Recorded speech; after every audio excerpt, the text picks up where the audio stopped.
Bien, mesdames, messieurs, bonsoir.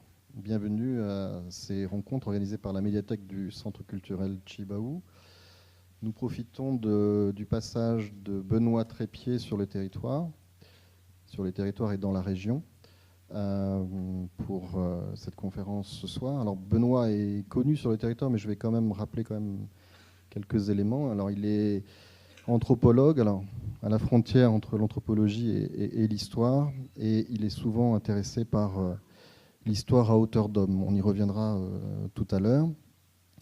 Il est l'auteur de nombreux articles et surtout d'un travail qui a fait date ici sur le territoire autour de la ville de Koné, une mairie dans la France coloniale, édité il y a quelques années, et qui est disponible devant la salle Sissia avec d'autres articles, soit seul, soit en collaboration, notamment avec Adrian Meukel, pour ne pas le nommer.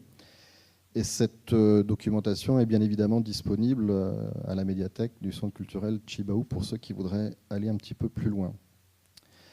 Alors, je le disais, Benoît a passé quelques années sur le territoire. Il est désormais installé à Paris, où il enseigne à l'EHESS, l'école des hautes études en sciences sociales, l'école relativement prestigieuse s'il en est. Et il travaille actuellement sur un tout autre sujet, qui est Cannibal Jack, un des premiers Anglais à avoir sillonné la Nouvelle-Calédonie, et qui, d'ailleurs, si je me souviens bien, est mort à Marais. Donc il fait des recherches de terrain ici en Nouvelle-Calédonie, en Nouvelle-Zélande, à Fidji notamment. Cannibal Jack n'est pas le sujet qui l'amène ce soir. Il a décidé d'utiliser des gros mots, en l'occurrence un en particulier, qui est le terme décolonisé, qui, si on en croit les réactions sur les réseaux sociaux, mais pas que, donne lieu à commentaires. Alors sans doute parce que c'est un mot valise, chacun y voit un petit peu ce qu'il y veut, et surtout l'histoire de Nouvelle-Calédonie a montré qu'il a pu recouvrir différents sens au cours de cette histoire depuis les années 50. Donc c'est ce dont il va nous parler ce soir, et vous aurez bien entendu tout loisir de lui poser les questions qui conviennent au terme de cette conférence qui, je le rappelle, est enregistrée et sera disponible très vite sur le site de la DCK. Alors j'entends dire que des gens ont du mal à trouver nos conférences. Donc en fait, il vous suffit d'aller sur adck.nc et en page d'accueil, vous avez une rubrique qui s'appelle Catalogue de la médiathèque et publications multimédia. Quand vous cliquez dessus, vous avez une seule fenêtre, donc ça vous permet de retrouver les conférences relativement facilement. Et puis, parallèlement à cet enregistrement, il y a également Calédonia qui filme et qui retransmettra, alors pas forcément tout de suite, et surtout à une date que nous ne connaissons pas encore, à la fois sur leur antenne et leur chaîne YouTube, la conférence en question. Et à ce sujet, nous avons appris que le 21 juillet, vous pourrez revoir la conférence d'Olivier Fandos, qui avait traité de la FNSC il y a quelque temps déjà, c'était le 17 mai. Donc voilà, la multiplicité des conférences fait que Calédonia ne les diffuse pas forcément dans la foulée, mais vous aurez loisir, pour ceux qui n'auraient pas vu cette très belle conférence aussi, de la visionner à ce moment-là. Voilà, je ne vais pas être plus long, je souhaite tous mes encouragements à Benoît et surtout je vous donne rendez-vous tout à l'heure pour les débats. Merci à vous. Merci beaucoup, bonjour à tous, bonsoir. Merci beaucoup d'être venus pour ce moment de discussion. Je voudrais remercier évidemment Manuel et toute l'équipe du Centre Tjibaou de me donner l'opportunité de présenter une partie de ce travail que j'ai réalisé il y a quelque temps autour de la situation politique en Calédonie au lendemain de la guerre, dans les années 50 jusqu'aux années 60, et autour des usages du terme de décolonisation. Alors évidemment, c'est évidemment pas du tout anodin d'évoquer la question de la décolonisation aujourd'hui à Nouméa en juillet 2018, alors que dans quelques mois, les citoyens calédoniens seront appelés à voter sur le référendum de clôture de l'accord de Nouméa. Et ce qui, évidemment, vous le savez, le mot même de décolonisation est dans l'accord de Nouméa. Donc la Calédonie est officiellement en voie de décolonisation. Et tout le monde, ou à peu près, me semble-t-il, aujourd'hui, se réclame de la décolonisation au sein du monde politique calédonien. Mais ce qui est assez évident et ce qui ouvre la réflexion, évidemment, c'est que tout le monde n'y met pas la même chose. Derrière ce mot de décolonisation, certains entendent l'indépendance, d'autres entendent une situation d'autonomie, d'autres entendent des droits autochtones et l'expression de la souveraineté interne pour le peuple kanak, etc. Donc il y a toutes sortes, en réalité, d'alternatives politiques qui se jouent derrière ce terme-là. Alors, ce que je veux faire, ce que je veux vous proposer ce soir, c'est pas de parler de cette situation contemporaine. Avant tout parce que j'ai pas travaillé dessus, ou en tout cas vraiment pas de façon suffisamment approfondie pour que je me sente autorisé, du moins à faire un exposé autour de ces enjeux contemporains. En revanche, ce que j'ai plus travaillé à partir de matériaux d'archives et d'enquêtes de terrain et sur lequel je me fonde pour poser cette question, qu'est-ce que décoloniser veut dire, c'est un passé donc qui est celui de la période qui s'ouvre entre du moins la fin de la Deuxième Guerre mondiale, en gros jusqu'au tournant des années 70 avec l'émergence de ce qu'on a appelé le réveil kanak, puis l'émergence du mouvement indépendantiste. Et donc moi ce que je voudrais, c'est parler de ce passé qui est peut-être un petit peu méconnu aujourd'hui, peut-être pour les plus jeunes générations. Donc c'est peut-être un passé un petit peu oublié. Et il me semble très intéressant de revisiter ce moment des années 50-60 parce que ça donne justement un éclairage un petit peu décalé sur le débat contemporain. Donc ce que j'ai fait et ce que je vais essayer de faire là, c'est de regarder un petit peu de près, à partir des documents de l'époque, la façon dont le personnel politique de cette époque-là utilise le mot décolonisation ou ses équivalents, parce que on le verra, mais le mot décolonisation est un mot relativement tardif qui n'apparaît qu'au tournant des années 60. Donc avant ça, on ne parle pas de décolonisation, on parle d'autre chose, on parle de sortir du colonialisme, on parle d'anticolonialisme, d'anti-impérialisme, mais donc il y a un certain nombre de termes dont j'ai retracé le destin et les usages. C'est un petit peu ça l'enjeu. Donc que ce soit bien clair, le titre de la conférence est « Qu'est-ce que décoloniser veut dire ?» Je ne vais pas donner de réponse. D'abord parce que je ne sais pas vraiment. Plus j'y réfléchis et moins je sais ce que ça veut dire, décoloniser. Et mon rôle, ce n'est pas de dire la décolonisation, c'est ça, la décolonisation, c'est pas ça, etc. Ça, c'est un débat politique et citoyen qui est tout à fait légitime, mais qui n'est pas celui du chercheur. Moi, je ne suis pas là pour donner des réponses, je suis plutôt là pour poser d'autres questions et ouvrir un espace de réflexion. Alors cette réflexion, elle vient aussi du fait que, je vais voir si ça fonctionne, que j'ai mis côte à côte plusieurs citations issues de plusieurs époques et en mettant ce petit titre « Est-ce que l'histoire se répète ?» Donc je vous donne 4 citations qui incitent à la réflexion. La première, c'est un passage de la Constitution de 1946 qui dit, je cite, « La France forme avec les peuples d'outre-mer une union fondée sur l'égalité des droits et des devoirs, sans distinction de race ni de religion. » Donc c'est l'expression, j'y reviendrai, d'un nouveau contrat politique qui est proposé dans les ex-colonies qui deviennent des territoires et des départements d'outre-mer, fondé sur l'égalité.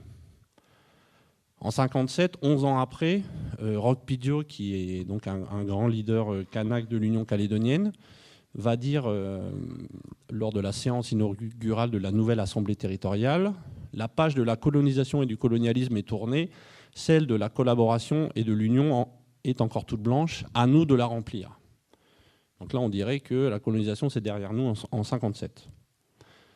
En 1984, Jean-Marie Tjibaou, il faut se rappeler pour comprendre notre malaise et notre aspiration que nous ne sommes pas encore décolonisés. Ce monde moderne que nous n'avons pas encore exorcisé continue à porter la marque d'une colonisation qui nous diminue, qui nous châtre. Et puis, la dernière citation, c'est celle de 1998 de l'accord de Nouméa. « Le passé a été le temps de la colonisation, le présent est le temps du partage par le rééquilibrage. L'avenir doit être le temps de l'identité dans un destin commun. » Donc quand on lit côte à côte ces 4 citations, on est assez troublé pour savoir quand c'était le fameux passé qui était le temps de la colonisation. Parce qu'on dirait que c'est en 1946 c'est terminé, Puis après, non, finalement, c'est en 57 que la page de la colonisation est tournée. Puis après, en 84, Tjibaou nous rappelle que non, elle n'est pas tournée. Et en 98, on nous dit le passé a été temps de la colonisation, comme si ça avait été le cas jusqu'à 98. Donc derrière la mise bout à bout de ces 4 citations, ça incite à se demander quand ce temps de la colonisation, pour reprendre les termes de l'accord, s'est achevé. Est-ce que c'était en 46, en 57, en 84, en 88 ? Est-ce que c'est terminé aujourd'hui ou pas ? Est-ce que ce sera terminé après le 4 novembre 98 ou après, s'il y a d'autres référendums, après 2022 ? Voilà. C'est une question politique qui tourne dans le fond en Calédonie, qui revient sans cesse et qui incite à se dire que peut-être les mots ont des sens qui varient en fonction des contextes. Alors avant de rentrer dans le vif du sujet calédonien, parce qu'en gros je vais essentiellement vous évoquer ce qui a été discuté dans les années 50 et 60 en Calédonie autour de ces questions, je voudrais juste avoir un petit moment de réflexion un peu plus large, historique et théorique à l'échelle de l'Empire français et du monde sur les termes et sur ce qui est en général perçu spontanément depuis les années 60 à travers le monde comme une équation assez posée, décolonisation égale indépendance égale État-nation. Et en particulier, dans l'ensemble impérial français, quand on pense à la décolonisation a l'air d'être quelque chose de plutôt simple à envisager, en gros, puisqu'on définit généralement la colonisation comme l'aliénation de la souveraineté d'un peuple par un autre qui conquiert son territoire et qui soumet ses habitants. Et du coup, la décolonisation, c'est l'inverse, c'est-à-dire le recouvrement de cette souveraineté par le départ du colonisateur et l'accession du pays colonisé au statut d'État-nation indépendant et souverain au regard du droit international. Et si on a généralement construit cette définition standard de la décolonisation, c'est parce qu'on avait en tête l'exemple classique des ex-colonies d'Afrique et d'Asie, où la décolonisation, ça a été la vague des indépendances et la création de ces États-nations reconnus à l'ONU. Et en gros, parce que c'est plus compliqué quand on rentre dans les détails, mais le mouvement indépendantiste en Calédonie s'est construit comme un mouvement de décolonisation passant par l'indépendance et la création d'un État-nation kanaki qui serait reconnu à l'ONU en droit international. Mais ce qui me semble intéressant, et la situation de la Calédonie permet de réfléchir à ces points-là, il me semble qu'il y a deux remarques qu'on peut faire qui complexifient cette équation apparemment simple. La première, est-ce qu'on peut décoloniser autrement que par la création d'un État-nation ? Et de fait, ce qu'on tend à oublier à l'échelle des travaux sur l'Empire français, pas bien au-delà du récif, mais globalement dans les travaux sur les empires et les décolonisations, pendant longtemps, on a oublié qu'il y avait eu des alternatives politiques au système colonial, des propositions de sortie du colonialisme, des propositions anticoloniales, qui ont été historiquement envisagées en dehors de l'idéologie de l'État-nation. C'est-à-dire que les colonisés disaient, pour se décoloniser, on va faire des révolutions. Mais ces révolutions, le point ultime, ce n'est pas la création d'un État, c'est d'autres choses. Alors, je ne vais pas du tout rentrer dans les détails parce qu'on n'a pas le temps, mais d'abord, un grand mouvement anticolonialiste a été le mouvement communiste, où l'enjeu, c'était la révolution sociale internationale, internationaliste, et donc ce n'était pas du tout dans les frontières d'un État, ou en tout cas, on accédait à l'indépendance nationale, mais elle n'avait de sens qu'ensuite dans un projet de révolution sociale. De même, il y a eu des mouvements panafricains, des mouvements panarabes, des mouvements panislamiques, où toutes ces populations qui étaient colonisées ont secoué le joug du colonialisme avec un projet d'unification globale. Voilà. Et puis l'autre point qui est assez intéressant, et c'est là où la situation de la Calédonie des années 50 est parlante et fait écho à d'autres débats, c'est que même au sein de l'Empire français, lorsqu'en 1946 la citoyenneté a été étendue à l'échelle de l'Empire, il y a eu un ensemble de réflexions, notamment par les leaders africains et ouest-africains, comme Senghor, Mamadou Dia, etc., qui ont proposé de sortir du contentieux colonial en utilisant la citoyenneté à l'échelle impériale. Donc, dans les Antilles notamment, Césaire et les autres députés des Antilles en 1946, Césaire qui avait quand même beaucoup écrit sur le colonialisme, a proposé la départementalisation comme une voie de sortie du colonialisme, en disant, nous, pour qu'on atteigne le sortir du contentieux colonial aux Antilles, c'est devenir pleinement citoyen français et non plus des citoyens de seconde zone. Donc c'était par l'intégration dans la République. Pour Senghor, qui était donc du Sénégal, son grand projet, c'était de faire une grande confédération africaine qui ait des liens spécifiques, en quelque part, ce qui n'est pas sans rappeler les discussions autour de l'indépendance association avec la France. Parce que la pensée de Senghor, c'était de dire, nos petites colonies, là, elles sont trop peu peuplées et trop pauvres pour être viables si elles sont indépendantes les unes des autres. C'est-à-dire le Sénégal, le Mali, la Côte d'Ivoire, etc. Et donc, il faut qu'on forme une fédération, nous tous ensemble, pour être forts, en gros les États-Unis d'Afrique, et ce faisant, négocier avec la France des partenariats qui nous avantagent. Il a perdu, du moins cette proposition politique a été pensée au milieu des années 50, elle a disparu ensuite, notamment parce que Houphouët-Boigny, qui était le président de la Côte d'Ivoire, qui était dans l'Afrique de l'Ouest, la colonie la plus riche, lui, il était sur un modèle strictement national. Mais et ce qui est intéressant, c'est qu'une fois qu'il y a eu toutes les indépendances des années 60, toutes ces réflexions ont disparu, ont été oubliées. Et en fait, c'est récemment là que des historiens, notamment de l'Afrique coloniale, ont fait ressortir ces débats-là, notamment un historien américain qui s'appelle Frederick Cooper, qui a beaucoup travaillé sur ces questions-là. Donc, c'est assez intéressant à penser, là encore. Je vous livre ça, vous en faites ce que vous voulez dans le cadre de... On voit comment ça s'applique ou pas à la Calédonie, hein, mais c'est une façon d'ouvrir le débat. Et puis il y a un deuxième point qui pose sacrément question dans le cas de la Calédonie et qui ne renvoie pas là à d'autres cas de l'Empire français, mais plus à des cas voisins comme l'Australie, la Nouvelle-Zélande ou aux Amériques, c'est peut-on décoloniser une colonie de peuplement? Et comment décoloniser une... Si oui, comment? Donc, parce qu'en gros, il y a deux schémas. Il y a les colonies, alors, enfin c'est dans la division, l'archétype classique, on dit, il y a les colonies d'exploitation où la puissance coloniale a pris ces territoires pour exploiter les ressources, pour faire travailler les gens, mais on n'a pas, en gros, envoyé des populations blanches pour faire souche et pour créer des nouvelles sociétés néo-européennes. Et puis les colonies de peuplement où c'est l'inverse. Et dans ces cas-là, comment peut-on décoloniser une colonie de peuplement? C'est la question qui se pose ici, mais qui se pose aussi en Australie, qui se pose en Nouvelle-Zélande pour les Maoris, etc. Et de ce point de vue-là, c'est assez intéressant parce qu'il me semble qu'il y a deux possibilités. Si on applique l'idéologie de l'État-nation, c'est-à-dire on essaye de faire superposer un peuple, un territoire et une institution, du coup se pose la question comment est-ce que c'est possible d'avoir un seul peuple dans ces colonies de peuplement? Et comment on fait dans ces cas-là? Alors soit il y a toute une partie de la...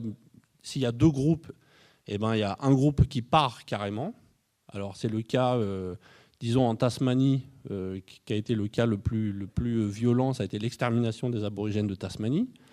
Mais vous avez d'un autre côté l'Algérie, disons, elle s'est décolonisée avec le fait que tous les pieds noirs sont partis. Et du coup, là, on a un État-nation, forcément, puisque une des deux composantes est partie. Ou alors, ça peut être par une citoyenneté qu'on va appeler aveugle à la couleur. Les Américains disent colorblind, c'est-à-dire tout le monde devient citoyen et on ne fait plus de distinguo entre qui est autochtone, qui est allochtone ou d'origine européenne, etc.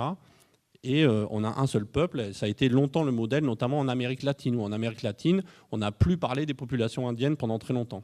On a dit tout ça, là, il n'y a que des citoyens boliviens, il n'y a que des citoyens argentins, que des citoyens colombiens. Il n'y a pas d'un côté, disons, les colons qu'on appelle les créoles là-bas, les criolos, et d'un autre côté les indiens. Tout ça, c'est des citoyens. Ou alors, sinon, l'autre possibilité, c'est qu'on renonce à ce modèle de l'État-nation d'un seul peuple, et donc on reconnaît à l'intérieur d'un État plusieurs peuples, plusieurs groupes.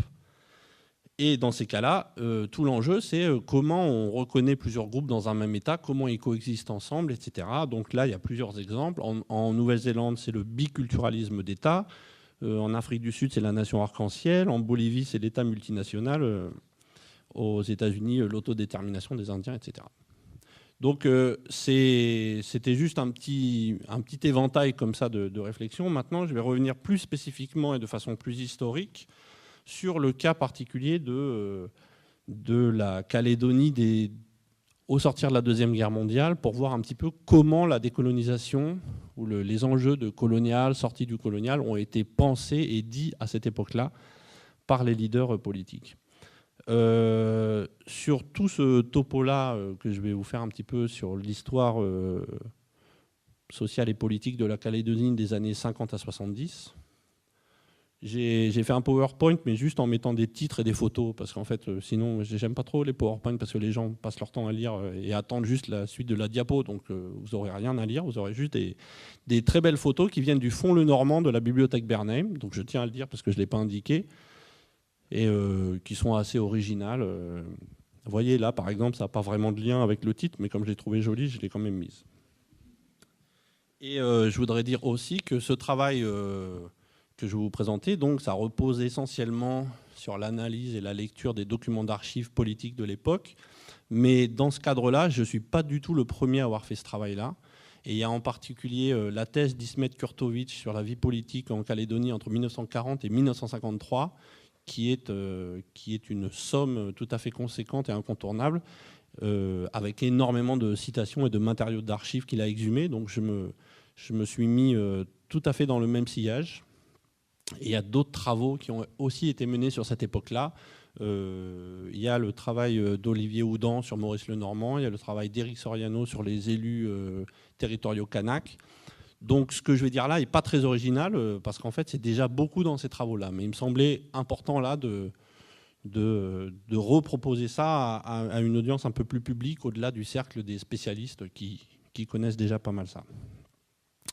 Alors, le tournant de 1946, c'est la transformation à l'échelle impériale de l'Empire français et des colonies françaises en un autre système politique.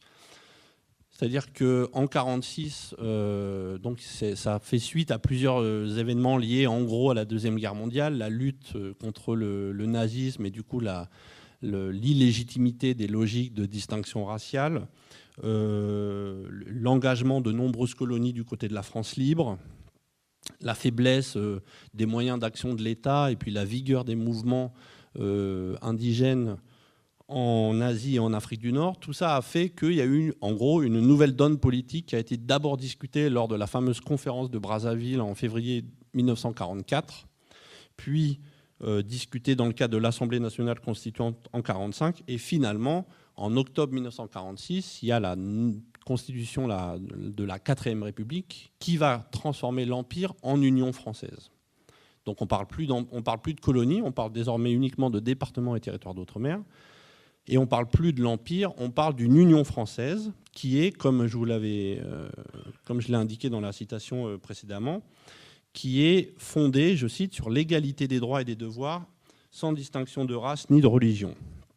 Donc on rompt politiquement et juridiquement avec les logiques antérieures de distinction statutaire, de coercition, d'exploitation, et on proclame à l'échelle impériale les principes d'égalité, de citoyenneté, de développement et de modernisation. Donc d'un coup, le législateur dit désormais, alors c'est un peu compliqué de savoir de quoi les gens sont citoyens, mais en tout cas il y a la proclamation de la logique de la citoyenneté pour tout le monde. Alors qu'auparavant, vous le savez, dans l'Empire français, il y avait une ligne de fracture profonde entre ceux qui étaient citoyens et ceux qui étaient indigènes non citoyens. Sujets indigènes non citoyens, c'était une catégorie juridique dans laquelle tombaient tous les colonisés, ou la plupart des colonisés. En 1946, on fait table rase de tout ça, donc normalement il y a un principe d'égalité pour tout le monde, et qui va de pair avec un principe de développement et de modernisation. Donc suite à la vague des indépendances, on a eu tendance à perdre de vue la portée potentiellement extrêmement novatrice de ce nouveau projet. Et c'est intéressant parce que c'est un projet qui ne renonce pas à l'Empire, mais qui dit jusqu'à présent l'Empire s'était fondé sur un rapport de domination très net entre colons et colonisés. Désormais, l'Empire va être un empire fraternel et citoyen, où tout le monde sera à égalité. Alors ça, c'est le principe. Évidemment, la réalité est tout à fait différente. Notamment parce que ce beau principe d'union française qui est discuté à Paris va de pair avec le refus de l'indépendance des colonies qui le souhaiteraient. Or, depuis l'entre-deux-guerres, depuis les années 20 et 30, il y a déjà des mouvements anticolonialistes très importants, non pas en Calédonie, mais en Indochine et en Afrique du Nord.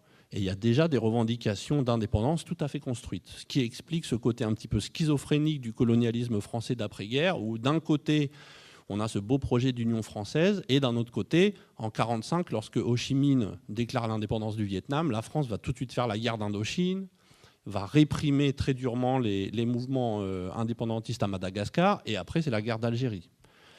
Mais donc comme en fait rétrospectivement on a été énormément marqué, et à juste titre, par la violence de cette répression colonialiste en Indochine puis en Algérie, on a eu tendance du coup à perdre de vue le potentiel politique qu'avait cette Union française, qui était fondamentalement ambigu de fait, parce que c'était venez avec nous, on va être tous citoyens, on va tous être égaux. Mais par contre, il n'est pas question que vous quittiez le navire. Voilà.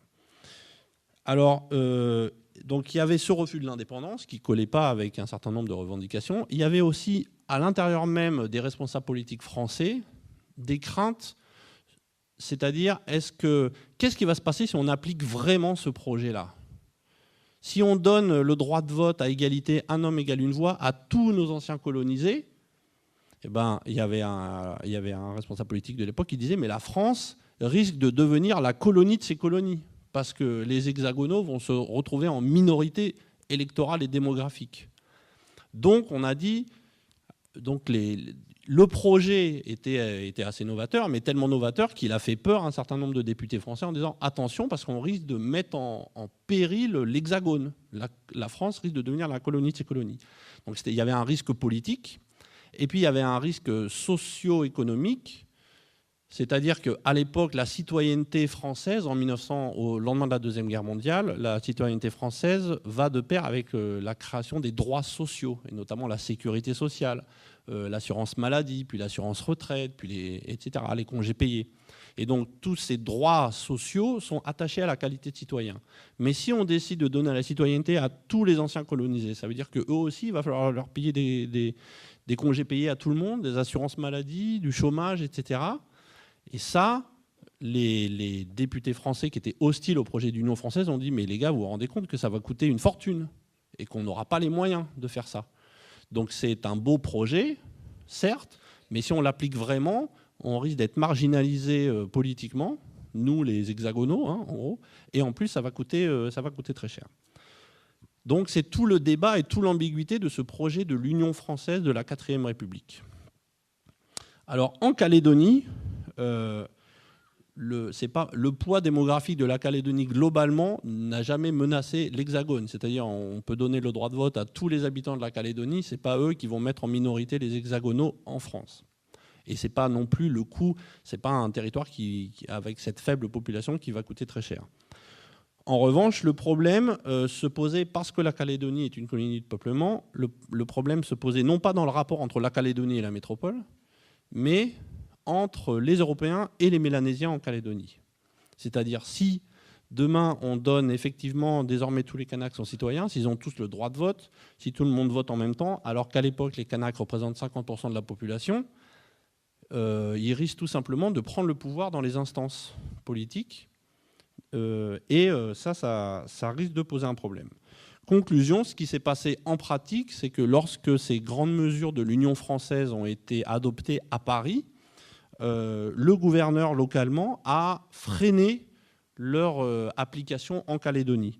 Qu'il s'agisse de donc il y a eu un décalage temporel de quelques mois pour la suppression du régime de l'indigénat, qui est un régime particulièrement répressif, qui pesait sur les seuls indigènes, sur la suppression de toutes les formes de travail forcé qui étaient essentielles à l'économie calédonienne coloniale. Donc il y avait les réquisitions, les prestations, le système de l'engagement, l'impôt de capitation, tout ça, il y avait tout un appareil juridique qui contraignait les Kanaks et évidemment aussi les engagés sous contrat javanais, indochinois, etc., mais aussi les indigènes qui les contraignaient à travailler pour 3 fois rien, en gros, pour avoir des pièces pour payer un impôt spécifique. Donc il y avait tout un système de travail forcé dont les vieux parlent encore aujourd'hui quand on les interroge à ce sujet-là. Mais le problème, c'est que si on le supprime du jour au lendemain, comment les gens les colons vont faire pour la récolte du café, etc. Et donc, pendant un certain temps, le gouverneur a essayé de temporiser. Et dans ses courriers qu'il envoyait à Paris, il disait tout le temps « Attendez, attendez, si jamais j'applique telles quelles les réformes que vous me dites d'appliquer, les Blancs ici, ils vont mettre le feu. » Donc, il n'arrêtait pas de stigmatiser les Blancs locaux en disant attention, ils ne peuvent pas accepter, il faut freiner, attention, il va y avoir le feu, etc. Donc, il a temporisé un petit peu comme ça pendant quelques temps. Et puis, sur le droit de vote, évidemment, ce qui s'est passé de très important, c'est que le principe un homme égale une voix, tout le monde doit être inscrit sur les listes électorales. Le gouverneur Le Tallec est parvenu à freiner cette inscription, à la reporter. Donc en 1947, il a inscrit que 10% des Kanaks en âge de voter sur les listes électorales, que les notables, alors que logiquement, si on applique au pied de la lettre la réforme, c'est 100%. Mais pendant un certain nombre d'années, on a pu freiner l'inscription des Kanaks qui donc avaient officiellement le statut citoyen mais ne pouvaient pas voter. Donc en 1947, il y a 10% des Kanaks en âge de voter qui sont inscrits. En 1951, il y a une réforme votée à Paris qui ouvre ce corps électoral à 60%. 60% des Kanaks en âge de voter peuvent voter sur les listes électorales. Et finalement, le suffrage universel absolu ne va arriver qu'en 1957. Donc on a un délai d'une bonne décennie entre l'annonce officielle du beau principe tout le monde va voter et la réalité de cette pratique. Et puis il y a des débats sur lesquels je reviendrai rapidement autour du collège unique. Alors, dans ce nouveau contexte politique de 1946, le tout premier parti politique qui va émerger, avant même l'Union calédonienne, c'est le Parti communiste calédonien, qui est créé en janvier 1946 par une poignée de militants européens et qui va être relayé dans le monde kanak, en particulier par beaucoup d'anciens tirailleurs de la Seconde Guerre mondiale. C'est pour ça que je vous ai mis cette photo des anciens tirailleurs. Et ce Parti communiste calédonien, pendant la majeure partie de l'année 1946, va demander avec véhémence justement l'application pleine et entière des grandes réformes de ce nouveau pacte impérial, voté à Paris, mais retardé en Calédonie. Et donc les principaux axes de la propagande, à destination des Kanaks en particulier, vont concerner la dénonciation du travail forcé, ce fameux travail forcé, des inégalités salariales, la revendication de la citoyenneté et du droit de vote, etc. Ce qui est très intéressant, me semble-t-il, c'est que ces tracts vont se conclure systématiquement par des appels à l'égalité et à la fraternité, mais jamais l'indépendance. Et il se situe, de ce point de vue, dans la lignée officielle du Parti communiste français qui, en 1946, soutient officiellement le projet de l'Union française. C'est pas pour ça que ce n'étaient pas des tracts très virulents et très anticolonialistes, en particulier parce qu'ils ciblaient les Blancs de Calédonie dans des termes durs qui, en filigrane, posaient la question de la souveraineté kanak. Alors, je vous lis l'extrait d'un fameux tract rédigé par la secrétaire du Parti communiste, Jeanne Tunica, en 1946, qui s'appelle « Chef indigène ». Donc, je vous lis ce document. « Vous, les chefs, vous avez été aussi opprimés que vos sujets, vous avez toujours été considérés comme inférieurs par toute la haute administration et tous les esclavagistes de ce pays qui est le vôtre. Les seuls vrais Calédoniens, c'est vous.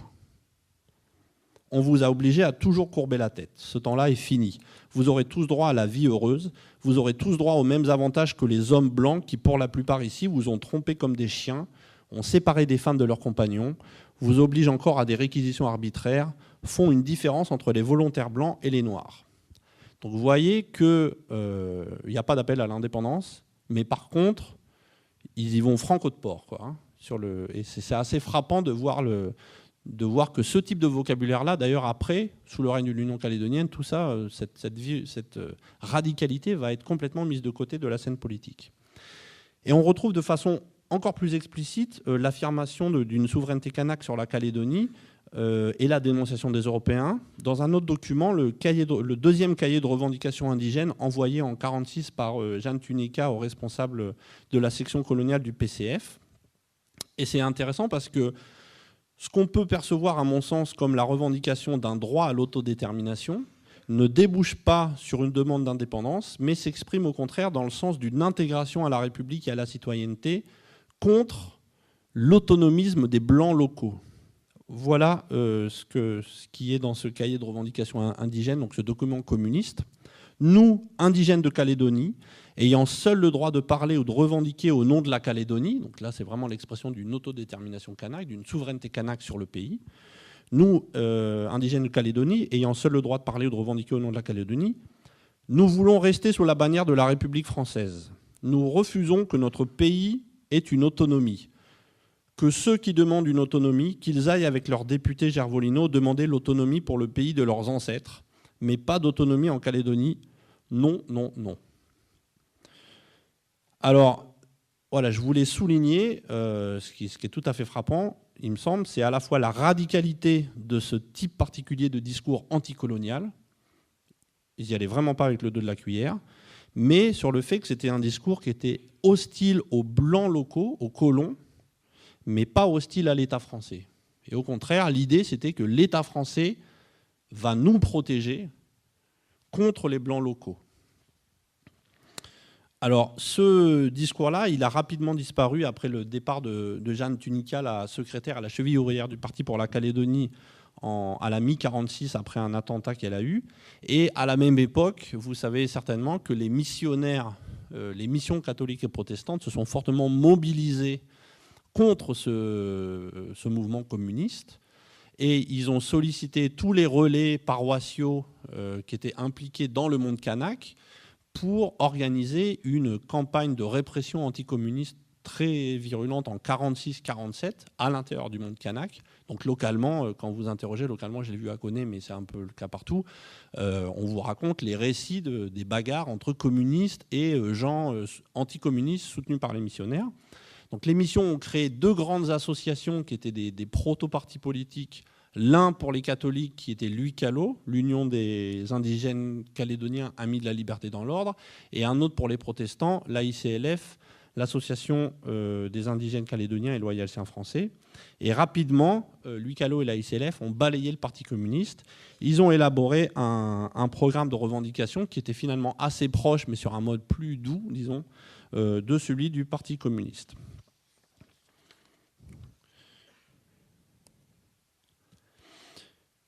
L'UICALO et l'AICLF, donc, qui ont rapidement prétendu au monopole de la représentation politique des Kanaks, après avoir fait disparaître ou marginaliser le Parti communiste calédonien, se sont investis lors de l'élection à la députation de 1951.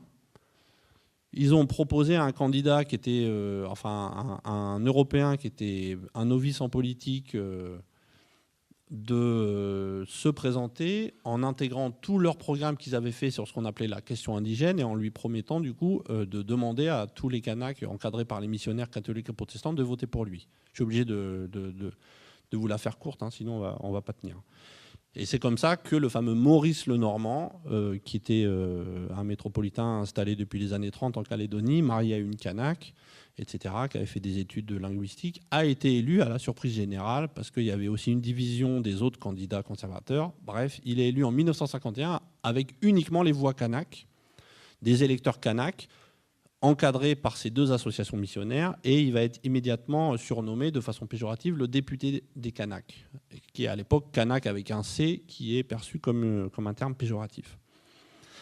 Et suite à ça, dans les années qui suivent, l'UICALO et l'AICLF, donc les deux associations missionnaires avec le Normand, vont construire un nouveau parti politique qui va s'appeler l'Union calédonienne et qui va avoir des succès électoraux, en gros, jusqu'au tournant des années 70.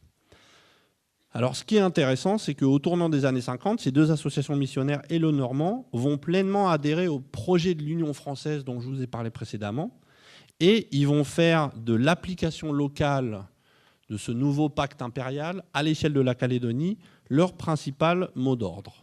C'est-à-dire que de leur point de vue, décliner les nouvelles relations impériales établies entre la France et ses anciennes colonies à l'échelle de la Calédonie, ça veut dire redéfinir les relations coloniales au sein même de la société calédonienne entre Européens et Kanaks. La question n'est pas celle du rapport entre la Calédonie et la métropole, parce que comme la Calédonie est une colonie de peuplement, la question coloniale, elle est à l'intérieur même de la société calédonienne.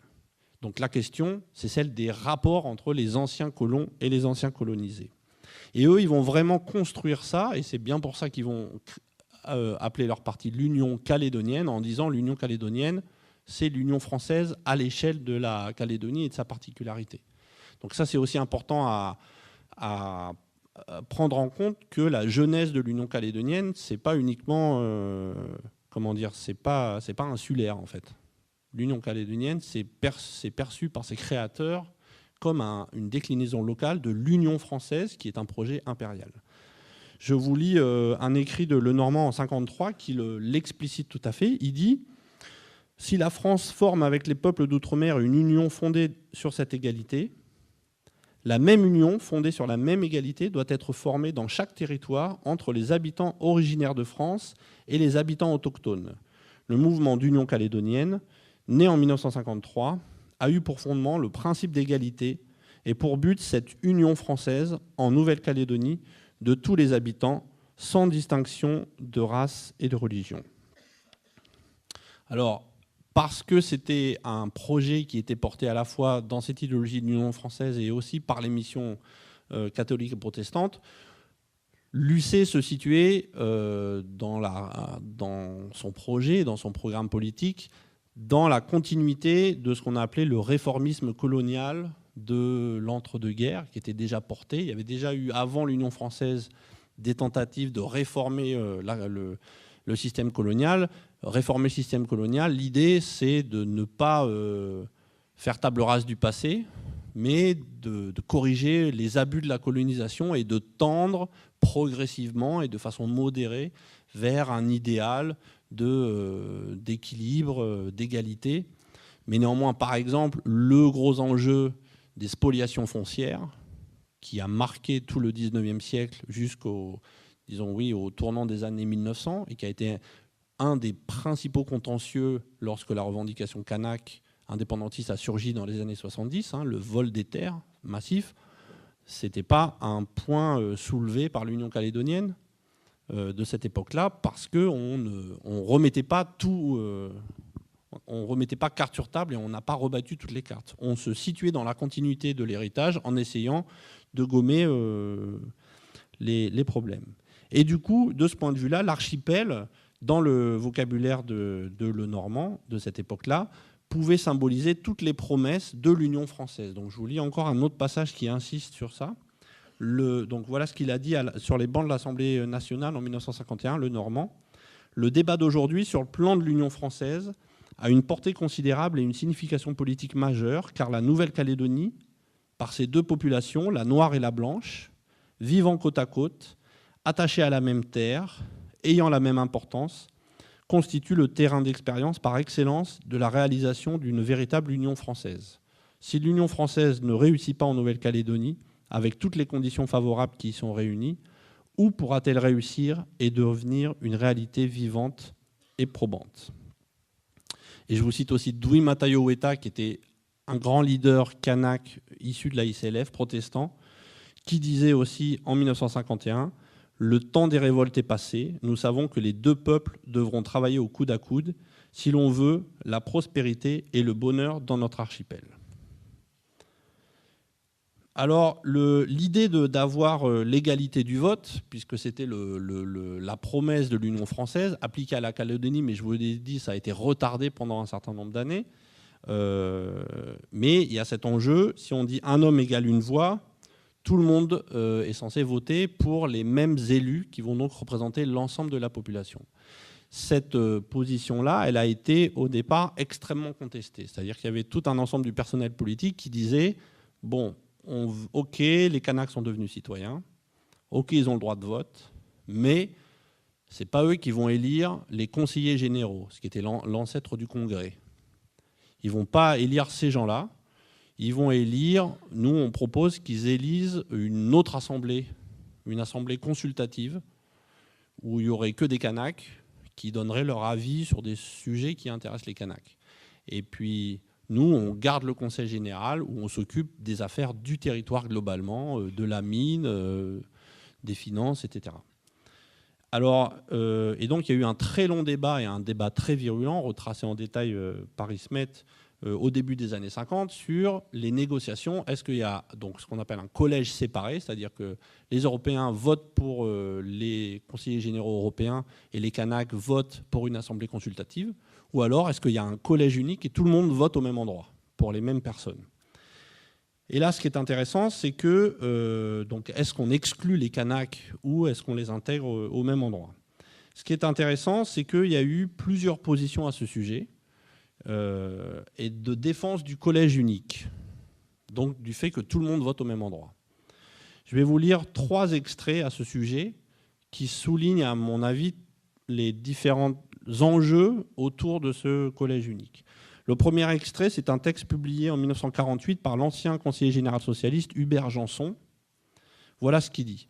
Les conseillers généraux penchent vers une assemblée consultative. La prudence dont on nous parle a conduit à l'Indochine. La voilà la prudence. Beau résultat pour s'en vanter. Quel but poursuivent nos colonialistes? Entre parenthèses, ici, colonialiste, c'est donc une insulte. C'est péjoratif, quoi. Enfin, vous aurez compris, mais j'y reviendrai. Quel but poursuivent nos colonialistes? Une politique semblable à celle adoptée ici, donc séparer les gens, ne pas faire un collège unique, est indigne de l'Union française, contraire à ses principes mêmes. L'Union française ne serait qu'un mot sans valeur destiné à tromper des gens simples peut-être, mais honnêtes et confiants. Non, si nous voulons la paix, si nous voulons qu'aucune haine ne naisse chez eux contre la France, il faut admettre que l'indigène a le droit d'avoir au Conseil général des représentants qui défendront leurs légitimes intérêts. Aucune objection, aucune raison ne doit faire supprimer ou même limiter ce droit. Instruction, évolution, etc. sont les éternels bobards, trop connus, qui n'ont même plus l'intérêt de la nouveauté. Donc là, le principe, c'est qu'il faut un collège unique parce qu'ils sont devenus citoyens et ils doivent rentrer complètement dans la cité. Ce serait tout à fait illégitime et ce serait colonialiste de les exclure et de les mettre dans une voie de garage. Ça, c'est le premier argument pour le collège unique. Deuxième passage, c'est un discours de Lenormand à l'Assemblée nationale qui défend aussi le collège unique en 1951. Et voilà ce qu'il dit. Je le déclare avec fermeté et avec force. Je suis contre la barrière de couleur. Je suis contre la discrimination raciale au sein du corps électoral. Seul le maintien du principe de l'unité du collège correspond aux véritables intérêts du pays tout entier. Il permet seul de maintenir la paix civile et de développer la coopération entre les électeurs et les élus de statut distinct, mieux que ne peut le faire la barrière des circonscriptions séparant européens et indigènes. Car en élevant cette barrière, donc en faisant 2 collèges séparés, on creuse plus sûrement le fossé entre les races et on risque même de creuser la fosse de la colonisation. Et je pense que c'est intéressant de souligner l'usage du terme colonisation ici par Lenormand. Ce n'est pas du tout le colonialisme honni, mais ici, colonisation, ça veut dire ça risque de remettre en cause la présence française. Et ce n'est pas le but de la manœuvre. Enfin, ce n'est pas le but de la politique. Je ne vais pas dire la manœuvre, mais ce n'est pas le but de la politique. Puis troisièmement, un courrier du chef du service des affaires indigènes, toujours en 1951, adressé au gouverneur, qui dit « Il me paraît opportun de maintenir sans ambiguïté un collège unique qui obligera la population européenne à envisager et à réaliser la politique de ce pays en collaboration avec les indigènes, préparant ainsi la véritable collectivité calédonienne, où la population européenne, laissant aux indigènes la place qui leur revient, continuera longtemps encore à tenir les principaux postes de commande et amènera l'éclatement de la masse indigène. C'est à mon sens la meilleure garantie du maintien de la colonisation. » Alors je suis désolé, c'est un peu long de vous lire ces extraits, mais il me semble illustrer les différents sens qui s'investissent autour de cet enjeu du collège unique. Le premier point, c'est il faut un collège unique, il faut que les Kanaks participent à la vie politique parce que c'est la légitimité politique, parce qu'on n'a pas le droit moralement de les exclure de ce jeu-là. Ils doivent en faire partie parce qu'ils sont devenus citoyens. Ok, ça c'est assez simple à comprendre. La deuxième, c'est que derrière ça, permettre aux Kanaks de voter avec les Européens à une époque où en gros le corps électoral kanak, les électeurs kanaks et les électeurs européens sont à peu près à égalité numériquement, ça permet de bâtir une alliance électorale. Parce que si vous avez 50-50 en gros, et que tous les Kanaks votent à l'époque comme un seul homme en fonction avec l'encadrement missionnaire de Louis Callot et de l'AICLF. Si vous avez un petit groupe d'Européens qui s'allie avec la majorité kanak, vous obtenez la majorité absolue, à condition que tout le monde vote au même endroit. Si jamais les gens votent séparément, ça ne peut pas marcher. Mais si les gens votent tous ensemble et que vous parvenez à bâtir une alliance électorale, vous parvenez à prendre le pouvoir et à le conserver. Donc dire qu'il faut que les Kanaks votent avec les autres, ce n'est pas seulement une position morale d'intégration des Kanaks, c'est aussi, et indissociablement, un calcul politique bien compris. Et puis le troisième point, quand même, ce que dit le chef du service des affaires indigènes, c'est qu'en faisant ça, en associant les Kanaks dans un parti politique, on pourra continuer à peu près à les contrôler. Ils auront des postes à responsabilité, mais les Européens continueront pendant longtemps à tenir les postes de commande. Alors qu'au contraire, si jamais on ne les associe pas, qu'on les exclut, rien de tel pour faire bouillir la marmite, pour faire monter la pression, et pour que derrière ça, il y ait des revendications beaucoup plus radicales qui risquent de remettre en cause la colonisation. Donc c'est assez intéressant de voir que ces enjeux du collège unique sont divers et variés, qui a à la fois une logique d'association, Union française, égalité, coopération, mais aussi des calculs politiques, et ça reflète bien, à mon sens, l'ambiguïté de cette période-là. Et sur les termes, si je reprends les termes utilisés, pour les penseurs européens de l'Union calédonienne, les termes qu'ils disent, c'est qu'il faut favoriser la coopération contre la discrimination raciale. Et ça revient, autrement dit, il y a quelque chose que vous avez bien compris qui distingue, c'est que la colonisation, ce n'est pas pareil que le colonialisme, dans leur vocabulaire de l'époque. La colonisation, c'est synonyme de présence française. Et dans leurs usages de ce terme-là, c'est souhaitable. C'est-à-dire qu'il ne faut pas remettre en cause la présence française. Et cette présence française, c'est ce qu'ils mettent derrière le mot colonisation. En revanche, le colonialisme, c'est perçu comme une forme de domination illégitime dont il faut se débarrasser. Donc c'est assez intéressant de voir la distinction.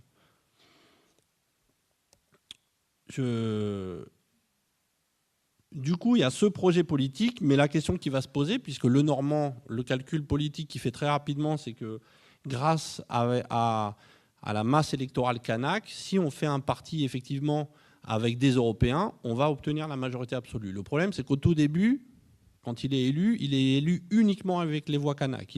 C'est le seul Européen qui a derrière lui toutes les voix kanak. Donc le grand pari de l'Union calédonienne, pour que ça fonctionne et pour qu'il remporte des victoires électorales, il faut qu'il y ait des Européens qui rejoignent le parti. Or, jusqu'à présent, ça n'a pas été le cas. Comment faire du coup ? En gros, de ce point de vue-là, le normand va construire un discours qui va être énormément centré autour des questions de classe, et en particulier vis-à-vis de la classe ouvrière et de tous ceux qu'on a appelés, avec des guillemets, les petits blancs, c'est-à-dire les blancs modestes. Alors ça, on le trouve dans les matériaux, dans les documents écrits de l'UC, mais aussi chez les vieux militants de l'Union calédonienne blancs. Et moi, j'en ai interrogé quelques-uns lorsque j'ai travaillé à Koné, et je vous cite deux extraits. Le premier, c'était Paul Rival, qui est un petit instituteur à Koné entre 1946 et 1961, et qui me présentait, lorsque je lui disais « Mais donc, vous avez été militant de l'Union calédonienne, comment ça s'est passé, pourquoi ?» Et pour lui, l'UC, c'était le parti des humbles calédoniens contre les grosses boîtes. Voilà ce qu'il m'avait dit. À l'époque, c'était le début de l'UC à laquelle j'ai appartenu. Nous, les petits, les humbles calédoniens, nous appartenions forcément à ceux qui cherchaient à faire du nouveau, parce qu'on avait déjà cette peur de ces gros capitalistes, les Ballandes, les Barreaux. D'autres colons de Koné étaient plutôt du côté des grosses boîtes, parce que c'était déjà des colons bien établis, pas fortunés mais aisés. Donc en gros, c'est les petits colons pauvres, modestes, bien souvent dans des rapports de domination, enfin très fortement dominés par les grandes maisons de commerce comme Ballandes. Eh bien, c'est vis-à-vis d'eux que se développe un discours. Et vous voyez que ce qui est autant frappant, c'est... Alors non, je vais vous dire un autre exemple. Marcel Charpin, qui était mineur, né en 1930, et qui, lui, lorsque je l'ai interrogé sur le sens de son engagement dans l'Union calédonienne, soulignait l'importance du soutien de l'UC aux luttes syndicales. Et de fait, l'Union calédonienne, pour aller chercher des Européens, elle s'est essentiellement tournée vers les syndicats des ouvriers de la mine et de la métallurgie, en leur disant joignez-vous à nous, et comme ça on pourra défendre votre programme de défense des ouvriers sur la scène politique. Lui, il me dit, moi je travaillais dans les mines, et puis le Normand nous a donné la main, il a fait monter les syndicats. J'ai adhéré dès que le Normand est sorti, en 1951. C'était rapport au travail, on voulait du changement, on voyait que c'était dur, que les gens étaient malheureux. Et c'est vrai qu'il a fait beaucoup de bien pour nous, les travailleurs. C'est lui qui a sorti la CAFAT et tout ça. Donc vous voyez, ça c'est assez intéressant parce qu'à la fois, on voit l'écho dans les souvenirs de ces vieux militants de la question de la classe, de la mobilisation de la question ouvrière. Et on voit aussi, et ce n'est pas que dans ces extraits, que les Kanaks ne sont pas là. Donc ces gens-là n'ont pas rejoint l'Union calédonienne parce qu'ils se sentaient concernés ou engagés vis-à-vis du programme de réforme pour les populations indigènes qui était porté par l'Union calédonienne via l'UICALO, la ICLF, les missionnaires, etc. Eux se sont engagés dans l'Union calédonienne pour d'autres raisons. Ils se sont engagés dans l'Union calédonienne parce que l'Union calédonienne prenait aussi en charge la logique, les questions de classe et des mobilisations ouvrières et des petits Européens. Et donc c'est comme ça que peu à peu, l'Union calédonienne a attiré des Européens dans l'UC. Il y a un rapport de gendarmerie en 1956 qui d'ailleurs fait une espèce de synthèse en disant que le bloc des électeurs de Lenormand, je cite, regroupe la quasi-totalité des autochtones et la majeure partie des ouvriers des syndicats de l'industrie. Au final, l'Union calédonienne a rassemblé un certain nombre d'Européens, n'a jamais rassemblé une vaste majorité d'Européens, mais dans leurs propres estimations, ils disent au départ on avait 5% d'Européens en 51, on avait 30% en 56, et finalement en 59 on en a rallié 55%. Ça c'est les chiffres produits par l'Union calédonienne, donc je ne sais pas jusqu'à quel point on peut s'y fier, et par ailleurs c'est des choses qui sont difficiles à mesurer. Évidemment, parce qu'à partir de 1957, on ne fait pas le distinguo dans les colonnes électorales entre citoyens de statut particulier et citoyens de statut commun. Bref, donc ce qui est au final, si je vous raconte tout ça, c'est pour prendre la mesure du fait que l'Union calédonienne de cette époque-là, c'était un mouvement pluriel où il y avait, disons, deux branches qui étaient relativement indépendantes l'une de l'autre. D'un côté, tout le monde kanak qui était très lié au départ à l'encadrement missionnaire et des chefferies et sur lequel on a réfléchi à la modernisation du statut indigène. Alors à l'échelle locale, c'était faire des routes, faire des adductions d'eau, développer des écoles, etc. Et puis d'un autre côté, il y avait les militants européens qui étaient très liés au monde syndical, et là c'était la lutte des classes ou la lutte des petits blancs contre les gros. Et au final, ces deux branches-là étaient relativement indépendantes, sauf par quelques personnes comme le Normand qui faisaient le va-et-vient. Si je vous dis tout ça, vous direz on s'éloigne des questions de décolonisation, mais si je vous dis tout ça, c'est que c'est sur toute cette stratégie que s'est développé le discours de l'UC sur la colonisation ou sur le colonialisme. Et c'est sur ça que je voudrais maintenant insister, c'est qu'à partir de cette formation compliqué et pluriel entre d'un côté le monde kanak lié aux missions et de l'autre côté le monde des Européens liés aux syndicats, l'UC a proposé une synthèse en utilisant des mots bien spécifiques. Et là, je vous l'ai mis, la synthèse UC, et j'ai mis des guillemets à chaque fois parce que c'est des extraits, je vais vous les communiquer, c'est la libération du peuple calédonien contre le colonialisme.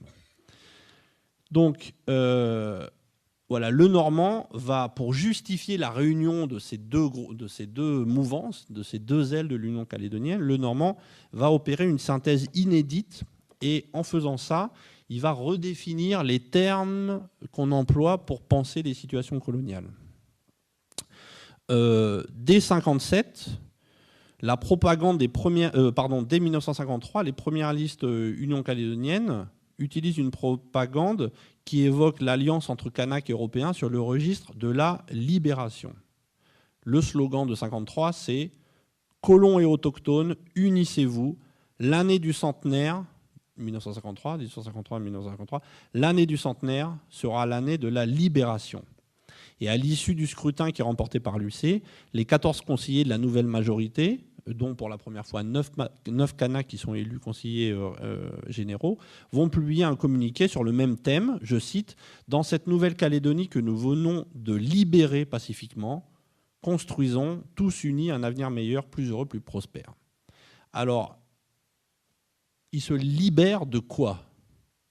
Parce qu'en gros, il y a ce terme commun, c'est notre victoire, c'est une victoire de libération. Eh bien, l'ennemi commun duquel on se libère, c'est ce fameux colonialisme. Je cite le Normand, « L'UC a pour vocation l'union de tous les Calédoniens sans distinction contre tout système colonialiste d'exploitation des gens du pays. »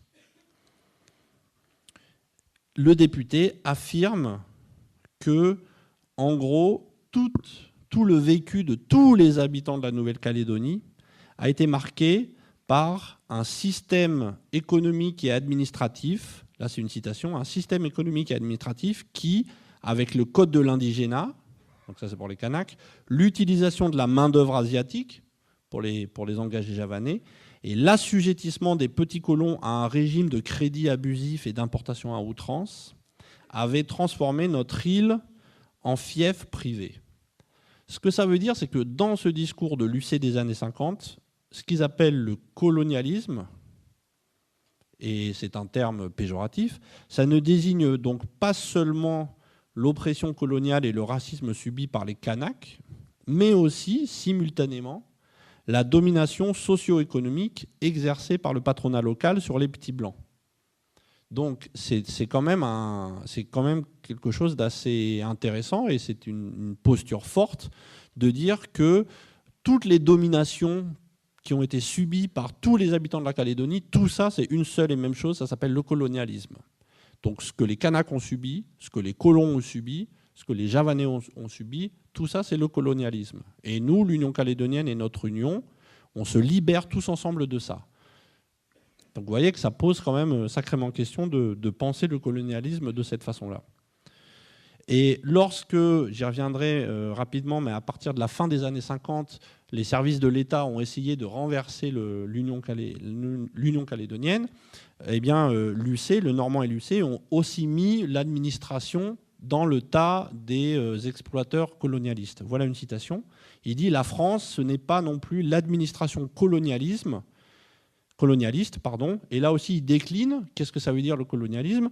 L'administration colonialiste qui a installé ici de malheureux colons sans moyens et sans aide, sans même un service agricole pendant 100 ans, et qui les a laissés en proie au haut négoce et au capitalisme réactionnaire, et qui enfin a dépouillé les autochtones de leurs terres. Là aussi, dans cette synthèse du discours UC, les petits colons sont les victimes du colonialisme au même titre que les Kanaks. Donc c'est assez frappant pour être remarqué. Par contre-coup, la libération du colonialisme, dans cette signification, par l'union, devait se manifester à travers l'émergence d'un peuple calédonien solidaire réunissant tous les habitants de la Nouvelle-Calédonie. Et donc, ce projet de société est résumé par le fameux, très célèbre slogan officiel de l'UC, « Deux couleurs, un seul peuple ». On peut aussi citer l'article de Le Normand intitulé « Le peuple calédonien existe ». Et c'est un article qu'il a publié dans l'Avenir calédonien en 1960. Et là aussi, c'est assez intéressant. Voilà ce qu'il écrit.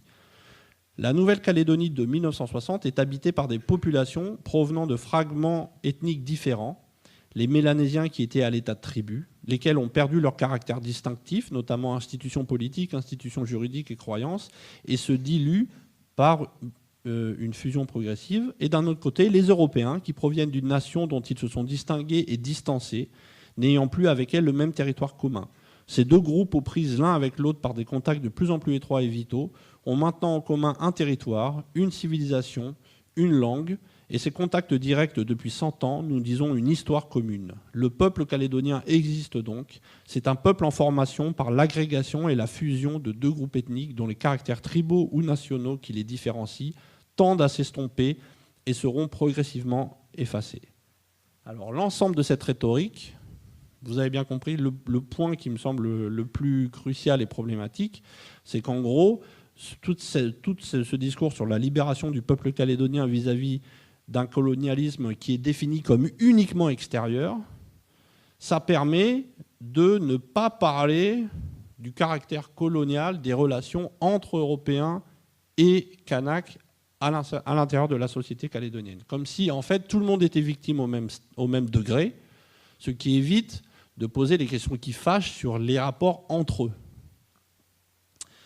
Et de ce point de vue-là, vous voyez qu'on est tout à fait à l'opposé de ce que disait le Parti communiste calédonien, qui, lui, au contraire, disait que le problème colonialiste, il était avec les Blancs locaux, il n'était pas avec l'État français. Dans l'Union calédonienne, c'est tout à fait l'inverse. On dit le problème, le colonialisme, c'est l'État français, mais ce n'est pas les rapports entre nous. Et donc, alors, je ne dis pas ça pour dire c'est l'un ou c'est l'autre, pas du tout, hein, mais au contraire, pour souligner que les gens ne perçoivent pas les choses de la même façon. Et dernier point, et après j'en aurai terminé, dans les années 60,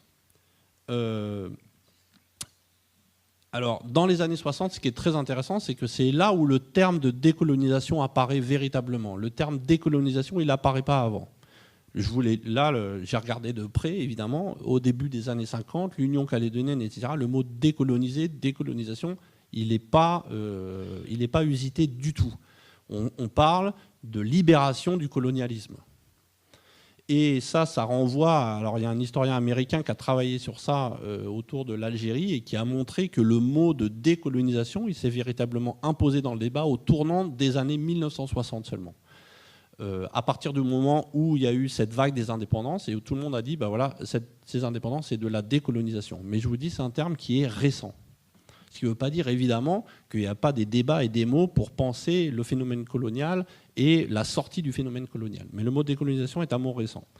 Et c'est tout à fait intéressant de voir dans quel contexte il est utilisé au départ en Nouvelle-Calédonie, au tout début. En fait, ce qui se passe, c'est qu'au tournant des années 60, le général de Gaulle reprend le pouvoir, donc je fais rapidement, hein. Le général de Gaulle prend le pouvoir en France, il instaure la Ve République, il se débarrasse de l'Algérie, l'Union française s'est terminée, donc le projet d'Union calédonienne, à partir de 1958, il s'autonomise, c'est-à-dire qu'il n'est plus raccroché à ce projet d'Union française, donc ça reste simplement l'Union calédonienne, pour le coup uniquement sur le caillou, quoi.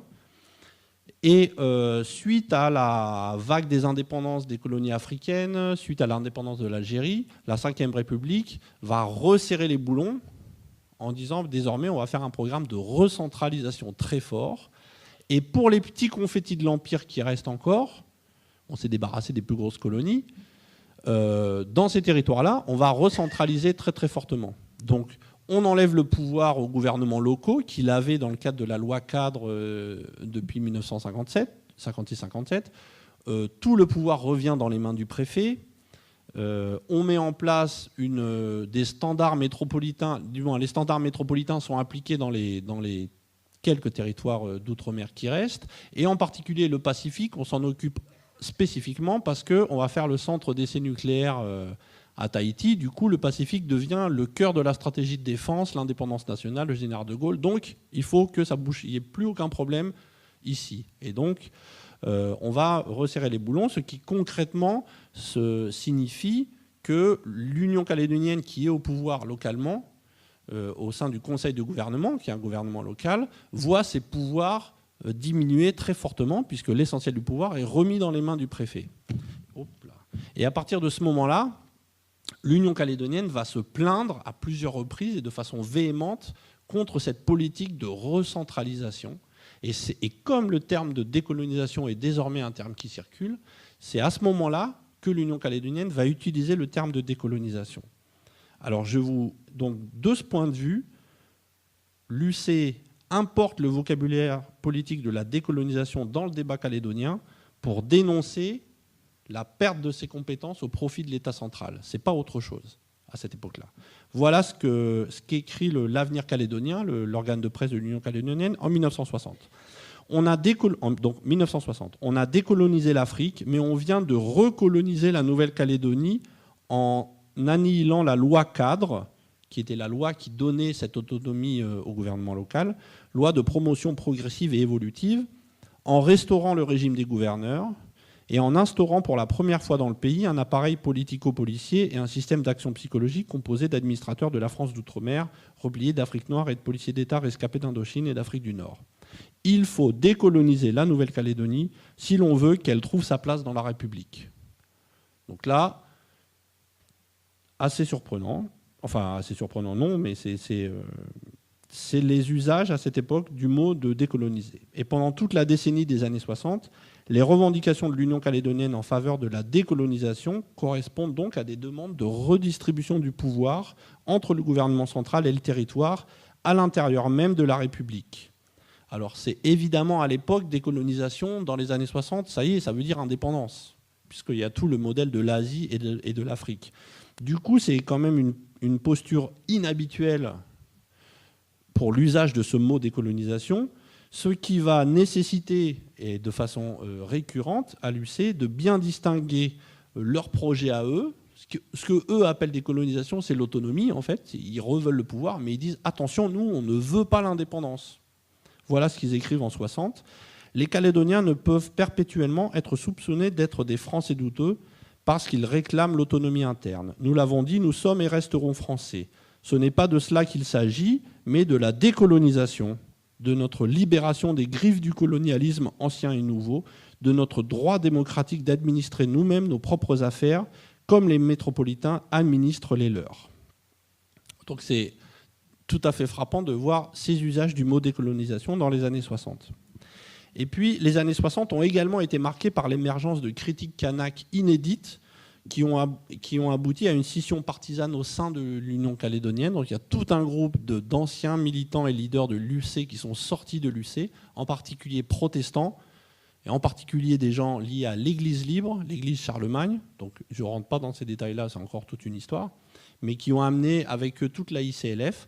Et là, il y a eu des critiques très fortes contre l'Union calédonienne, contre cette rhétorique de l'Union calédonienne, et de nouveau, un discours soulignant l'importance de la protection de l'État français contre les Blancs de l'Union calédonienne.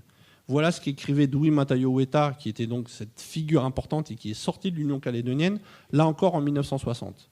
En fin de compte, les choses les plus importantes, le collège unique vrai, le suffrage universel, la représentation proportionnelle, ont été décidées à Paris par l'Assemblée nationale. En un siècle, nous avons vu que toutes les mesures d'émancipation des autochtones sont venues de France, jamais de Nouméa. On parle dans les journaux du peuple calédonien. Il n'y a pas qu'un peuple calédonien, il y a deux peuples calédoniens, nous et les Européens. Tant qu'on nous appellera frères sans nous traiter comme des frères, nous serons obligés de bien regarder où l'on veut nous emmener. Ceux qui sont devenus puissants à cause de nous se sont occupés de nos votes, mais pas de l'instruction de nos enfants. Si nous progressons, c'est à cause de l'égalité donnée par la France. Et donc c'est un discours de défiance vis-à-vis des Européens, de Calédonie, et de fidélité à l'État comme premier garant des intérêts des Kanaks. Là encore, vous voyez que c'est un écho de ce qui avait déjà été soulevé en 1946 par le Parti communiste calédonien. On veut la protection de l'État contre les Blancs locaux. C'est redit dans les années 60 par les gens de la ICLF. Et beaucoup de ces gens-là, plus tard, vont se retrouver au RPCR dans les années 70-80. Et c'est un des arguments récurrents des loyalistes kanaks. Je me rappelle, lors de mes premières enquêtes en Calédonie, j'avais fait un entretien avec Simon Louécotte, sénateur RPCR, en 2000, qui m'avait dit « Nous, si demain il y a l'indépendance, nous les Kanaks, on va se faire marginaliser par les Européens. Il nous faut la France pour nous protéger des Caldoches. » Donc c'est un discours qui revient et qui est ancien. Et c'est aussi assez intéressant de voir que la coloration politique des gens qui tiennent de ce discours change. Parce qu'en 1946, c'est le Parti communiste, donc c'est extrême gauche. Et puis dans les années 70, c'est ce qui est perçu comme la droite en Nouvelle-Calédonie. Néanmoins, l'argument disant il faut se protéger des Blancs par la protection de l'État français, c'est un des arguments qui vient et qui revient. Et puis finalement, et j'en conclurai là, évidemment, au tournant des années 70, il y a une autre parole politique qui va émerger, qui est portée par une nouvelle génération d'intellectuels kanaks formés dans les universités françaises, etc., et pas que, qui va construire, là encore, une revendication de décolonisation, mais en disant, mais nous, on s'inspire très directement du modèle non pas de ce que l'UC écrit, décolonisation, c'est l'autonomie interne, c'est le retour à la loi cadre. Pour nous, décolonisation, c'est le modèle du tiers-monde, c'est le modèle de nos frères africains, de l'Amérique du Sud, etc., de l'Asie. Donc nous, décolonisation, c'est l'indépendance, et c'est la construction d'un État-nation. Et la spécificité à ce moment-là, c'est que le discours donc, sur la construction d'une indépendance kanak va mettre, et plus les tensions vont monter, la bipolarisation, puis la violence, puis les événements, etc., plus cette opposition va être binaire et binarisée de plus en plus, et plus le discours de l'indépendance kanak va mettre finalement pour la première fois dans le même sac, si j'ose dire, l'État français et les Blancs locaux. Parce que vous avez vu, tout ce qui s'est passé avant, à chaque fois, il y avait le distinguo. Soit on disait c'est la faute de l'État, mais par contre, localement, on s'allie avec les Blancs et ensemble, on s'émancipe de l'État colonialiste. Soit au contraire, le problème, c'est les Blancs colonialistes et on s'appuie sur la protection de l'État citoyen républicain pour se protéger. Mais dans la construction du mouvement indépendantiste kanak, et en particulier, à vrai dire, c'est pas tout à fait exact ce que je dis, parce que quand on regarde de près, notamment le travail de David Chappell, qui a beaucoup travaillé sur le réveil kanak des années 70, c'était bien plus complexe et fin. Mais je rentre pas là-dedans, parce qu'il est déjà très tard. Mais plus il y a eu une montée des tensions et une simplification, disons, du débat politique, et plus on a mis dans le même sac l'État et les Européens. Donc au final, s'il y a une conclusion à apporter, la problématique de la décolonisation en Calédonie, à mon sens, elle s'apparente un petit peu à un jeu à trois. En fait, il y a trois acteurs. Il y a la population autochtone kanak, il y a les Européens locaux et il y a l'État. Et vous voyez qu'en fonction des moments, des contextes politiques, on va penser le colonialisme et la décolonisation en fonction... enfin, il y a plusieurs combinaisons qui peuvent être jouables, qui peuvent être pensables. Entre la colonisation, c'est le problème de l'État français, la colonisation, c'est le problème des Blancs locaux. Une autre façon de penser ça, c'est aussi de dire que on peut décoloniser un territoire, et à ce moment-là, l'enjeu, c'est de décoloniser la Nouvelle-Calédonie par rapport à la France. Et donc, c'est la question d'un lien institutionnel entre le Caillou et l'Hexagone. Ou alors, on peut décoloniser un peuple. Et si on peut décoloniser un peuple, la question qui se pose, c'est quel peuple ? Est-ce que c'est le peuple kanak, qui est donc un terme qui surgit dans les années 70, pensé par Tjibaou, les Foulards Rouges, etc. Est-ce que c'est ce peuple calédonien dont parlait l'Union calédonienne des années 50 ? Est-ce que pas du tout, parce que depuis qu'on est citoyen, on ne forme qu'un seul peuple, c'est le peuple français. Ça aussi, ce sont des choses qui coexistent. Et donc on se rend compte finalement que c'est dans un temps assez bref que la mouvance kanak indépendantiste a pu faire la synthèse de tout ça en disant on veut l'indépendance kanak, c'est-à-dire qu'on veut la décolonisation du peuple et du pays simultanément, du peuple colonisé et de son territoire simultanément. Ça a été le moment fort de la revendication indépendantiste des années 80. Et ce qui est assez intéressant, et c'est là où les échos de tous ces débats un peu surannés des années 50-60 sont finalement pas si inintéressants à penser aujourd'hui, c'est que quelque part, cette équation-là, elle est remise en question depuis 30 ans en Nouvelle-Calédonie, sur ces 30 dernières années. Si la Calédonie est en voie de décolonisation, est-ce que c'est la décolonisation, ça passe par la modification du lien institutionnel entre la Calédonie et la France, ou bien est-ce que ça passe par la modification des rapports entre les habitants de la Nouvelle-Calédonie? Et est-ce que c'est le peuple calédonien qui se décolonise, c'est le peuple kanak, ou c'est encore autre chose? Je vais m'arrêter là, mais évidemment, vous aurez bien compris que je n'ai aucune réponse à toutes ces questions. Je voulais juste les soulever pour nourrir le débat. Merci beaucoup.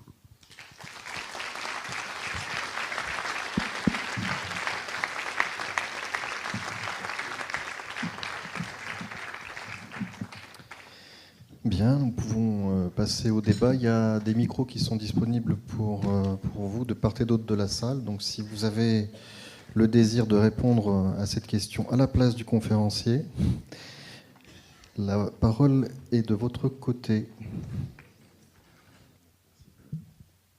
Merci pour cette conférence. Moi, la remarque que j'ai, c'est Au final, l'UC ils ont été assez malins. Ils ont récupéré au départ tous les Kanaks. Comme ça, ils ne peuvent pas parler puisqu'on va leur dire ce que vous allez faire. Puis au départ, pour les amener, on leur dit on va décoloniser. Donc ils ont dit ok, cool. Puis une fois que tous les Kanaks étaient là, le but c'était pas forcément la décolonisation. Hein. Il fallait bien qu'ils viennent. On a amené, comme vous dites, les petits blancs, ou ce qu'on appelle aux États-Unis les white trash. Et là, on leur a dit venez, on va vous aider. Et on a monté un peu les blancs. Puis au final, au bout de 15-20 ans, ils se sont rendus compte que, enfin les Kanaks en tout cas, ils se sont rendus compte que le but c'était pas ça, parce que dans une seule phrase, vous entendez on va décoloniser, mais on va rester en France. Puis au final, c'est devenu juste un mouvement typiquement de gauche. En France, c'est un peu les étudiants et les ouvriers contre le grand patronat, quoi. Ce n'est plus du tout ce qui a été dit et vendu au départ. C'était plus la décolonisation. Et j'ai l'impression, ça peut être une explication de pourquoi on a dû attendre les années 70 pour que les Kanaks disent non mais en fait, nous ce qu'on veut c'est la décolonisation. Parce qu'au départ, c'était au nom de l'UC qui parlait. Et c'est après qu'on commençait à avoir des phrases un peu bizarres dans le milieu des années 60, comme vous avez dit, qui disent si, on veut la décolonisation, mais avec la France et dedans. Et rester colonisé. Ça n'avait aucun sens, puisque moi, en tant que Marocain, le Maroc a été, on va dire, décolonisé, même si ce n'était pas une colonie comme l'Algérie, c'était un protectorat, en 1954. 7 ans après, c'était l'Algérie, et la décolonisation, c'était clair, c'était les Français dehors, et nous, on gère les pays, quoi. Et c'est ce que, je suppose, je ne suis pas kanak, c'est ce que les Kanaks pensaient, comme les Africains aussi. Mais là, l'UC, l'organe qui parle en leur nom, il leur dit non, en fait, vous n'avez pas compris, ça fait 15 ans qu'on se parle, mais vous ne comprenez pas, vous y êtes, quoi. C'est pour ça qu'ils sont barrés en 65, en 70. Vous avez d'autres gens qui disent autre chose. Et j'ai l'impression que c'est ça le retard, au final, de la lutte kanak. Après, comme je vous dis, je suis marocain, et pour moi, la décolonisation, elle est assez simple, assez binaire, c'est l'État-nation. Vous avez parlé du pan-arabe, oui, ça existe, mais ce sont des États-nations. C'est le Maghreb, c'est 5 pays, c'est la Mauritanie, l'Algérie, la Libye et la Tunisie, c'est 5 États, mais on va s'unir. C'est un peu comme l'Union européenne, ce sont des pays, mais on va s'unir. Et c'est pour ça que ça, c'est une remarque, la première de vos questions, c'est est-ce que la décolonisation, c'est l'État-nation? Ça a toujours été oui. Il n'y a jamais eu de décolonisation avec on reste américain, enfin on reste anglais, non, il y a des petits trucs un peu comme l'Angleterre, on va encore penser à la reine d'Angleterre, mais les Kiwis sont des Kiwis, hein, ils n'ont pas le passeport anglais, quoi. Voilà, merci. Je peux juste peut-être, il y a 2 choses sur lesquelles je voudrais rebondir rapidement. La première, c'est quand même j'ai fait court et j'ai souligné les enjeux stratégiques au fondement de l'Union calédonienne, mais il faut pas non plus prendre les gens pour plus bêtes qu'ils ne sont. C'est-à-dire que notamment tous les vieux de l'UCALO, de l'UC, les vieux Kanaks, hein, qui sont devenus des leaders et des dirigeants de l'Union calédonienne, c'est difficile de dire qu'ils se sont fait berner, hein, je ne pense pas, parce que je pense que au sortir de la Deuxième Guerre mondiale, le champ des possibles et les possibilités ou pas de révolte, etc., c'était quand même très limité. Enfin, je pense que c'est dur de se mettre intellectuellement, de réaliser ce qu'était la société calédonienne au sortir de la Deuxième Guerre mondiale et ce qui était possible ou pas possible de faire. Et par ailleurs, l'autre chose aussi, c'est que là encore, parce que c'est une conférence et que c'est rapide, etc., j'ai dit les Blancs, les Kanaks, etc., mais il faut complètement... il faut rentrer dans le détail. En fait, c'est pas les Blancs, les Kanaks. Il y avait des Kanaks du Parti communiste calédonien contre des Kanaks de l'UCALO et de la ICLF. Et c'était pas les mêmes gens, ils n'avaient pas les mêmes logiques de recrutement politique. D'un côté, voilà, il y avait des gens qui se sont construits dans les missions, qui étaient les seuls, donc des pasteurs, etc. C'est des choses très importantes. Donc il y a, en fait, dès lors qu'on veut un petit peu rentrer dans le détail, c'est pour ça d'ailleurs qu'avant, dans le temps, J'ai travaillé à l'échelle d'une petite commune pour précisément rentrer dans les détails, parce que c'est un petit peu caricatural ce que j'ai dit aussi. Hein. Le monde kanak est aussi un monde divisé, fragmenté, concurrentiel, et quand il y a eu la politique, ça s'est joué aussi. Donc ça, c'est la première chose que je voulais dire. Et la deuxième, si vous dites aux Maoris, les gars, vous êtes décolonisés depuis que la Nouvelle-Zélande est indépendante de l'Angleterre, ils vont vous regarder de travers. Hein. Parce qu'ils ne considèrent pas du tout qu'ils sont décolonisés, ni les aborigènes d'Australie. Et c'est tout le problème. Et c'est aussi quelque chose qui en fait, fait écho à ce que j'ai dit là, de cette réflexion d'une sortie du colonial avec l'appui de l'État français. Il y a une chose qui est claire, c'est que la rupture de l'Australie, la rupture toute relative, hein, mais néanmoins la rupture de l'Australie avec la Grande-Bretagne n'a pas amélioré particulièrement le sort des aborigènes du point de vue de la colonisation. Pourquoi ? Parce que ce sont des colonies de peuplement, et la rupture du lien institutionnel entre la métropole et la colonie ne modifie pas par magie les rapports sociaux à l'intérieur du pays. Parce que la question coloniale, elle est à l'intérieur des rapports sociaux, elle est à l'intérieur de la société calédonienne. Enfin, notamment la société calédonienne, et à l'intérieur de la société canadienne, etc. Et donc, c'est aussi pour ça que, d'ailleurs, quel que soit le futur institutionnel de la Nouvelle-Calédonie, la question des rapports entre les anciens, enfin entre les Kanaks et les Européens et tous les autres, les rapports entre les groupes restera une question cruciale de toute façon. De toute façon. Et c'est d'ailleurs pour ça que les politiques ont été mises en œuvre depuis 30 ans, c'est des politiques de rééquilibrage. C'est pour toucher ce point-là. Voilà. Ça ne veut pas dire que la question institutionnelle n'a pas d'importance, bien au contraire, ne serait-ce que pour la possibilité de s'installer ou pas en Nouvelle-Calédonie, mais la problématique coloniale ne se réduit pas au rapport entre les territoires. La question coloniale, elle est aussi à l'intérieur de la société calédonienne. Bon.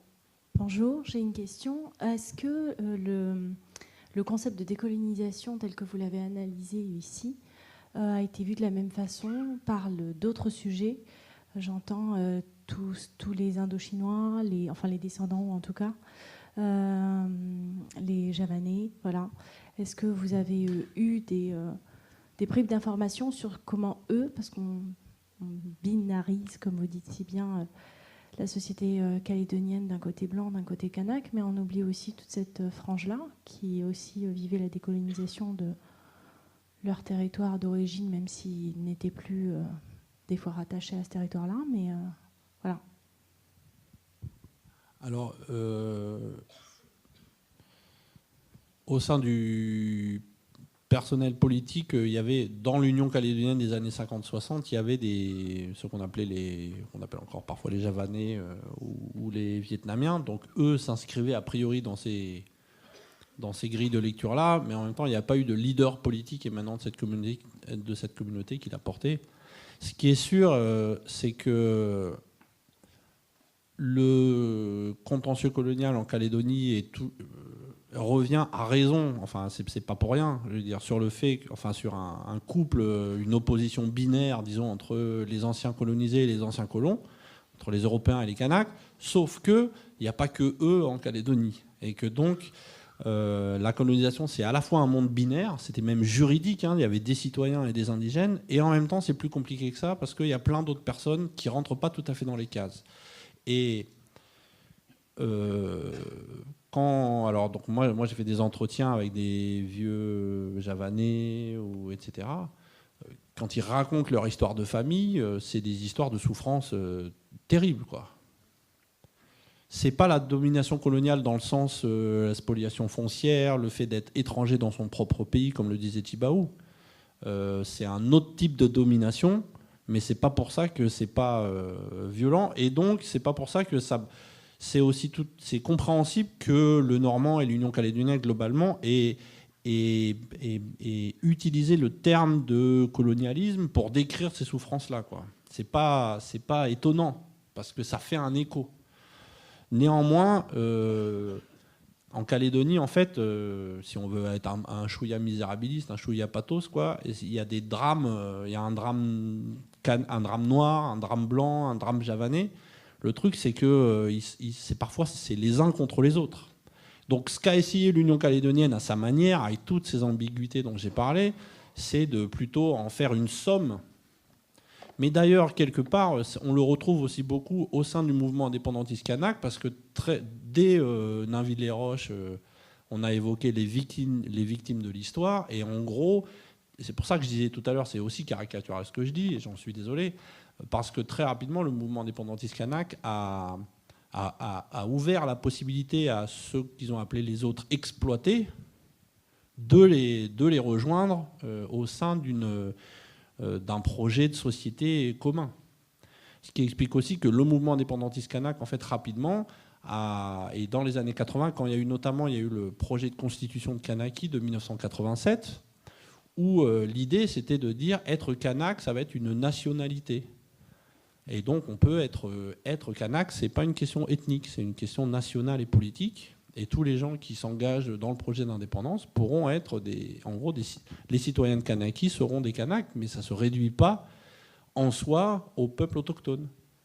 Donc il y a eu à l'époque de l'UC, à l'époque indépendantiste, etc., plusieurs propositions pour associer les gens et pour faire en sorte que ces histoires de souffrance qui ont eu lieu à une époque coloniale, celles des colonisés dont on a pris la terre et qu'on a réduit au statut indigène, comme ceux des indigènes des autres colonies qu'on a amenés et qu'on a réduit au statut de quasi-esclaves, en gros, et comme à certains égards ceux qui ont vécu le bagne, où c'était le bagne, c'était le bagne, quoi, c'était vraiment des souffrances terribles, pour que tous ces gens-là, en fait, s'unissent et mettent en commun, se rassemblent dans un projet commun. La vraie difficulté, c'est qu'il y a certains épisodes et certaines configurations de l'époque coloniale où certains sont des exploiteurs et certains sont des exploités.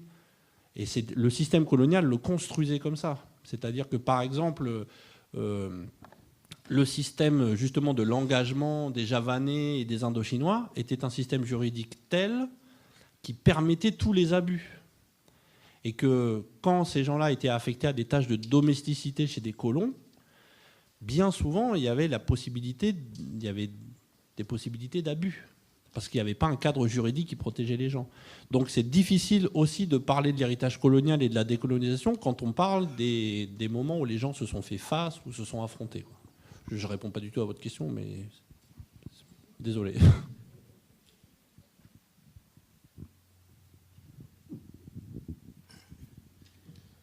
Bonsoir, Monsieur Trépied, et bonsoir à tous. Merci pour l'éclairage que vous avez apporté sur les mots colonisation, colonialiste, colonie, tout ce qui est en rapport avec ce phénomène de la colonisation. Et vous avez rappelé également tout à l'heure que 1946, si j'ai bien compris, c'est la première porte de sortie du statut formel de colonie. Et est-ce que vous pensez, vous savez, j'étais en train de penser à quoi là tout de suite? J'étais en train de penser à la remise, il n'y a pas longtemps, par Monsieur le Président de la République, des actes de possession qui ont eu lieu en 1853. C'est une date importante parce qu'elle signifie, en tous les cas pour moi, une entrée par la porte, par ce phénomène, on va dire, colonial.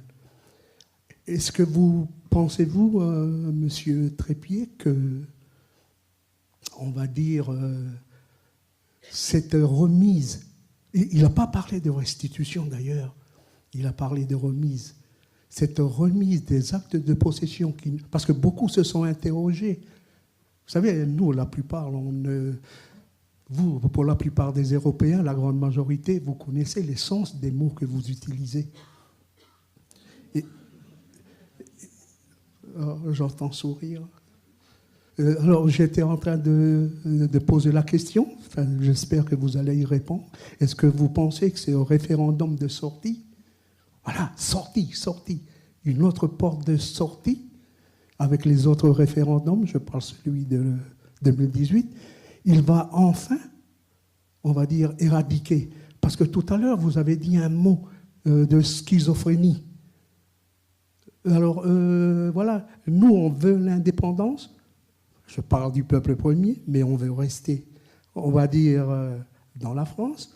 Alors, on ne sait pas ce qu'on veut, c'est ça. Donc, on est des schizophrènes.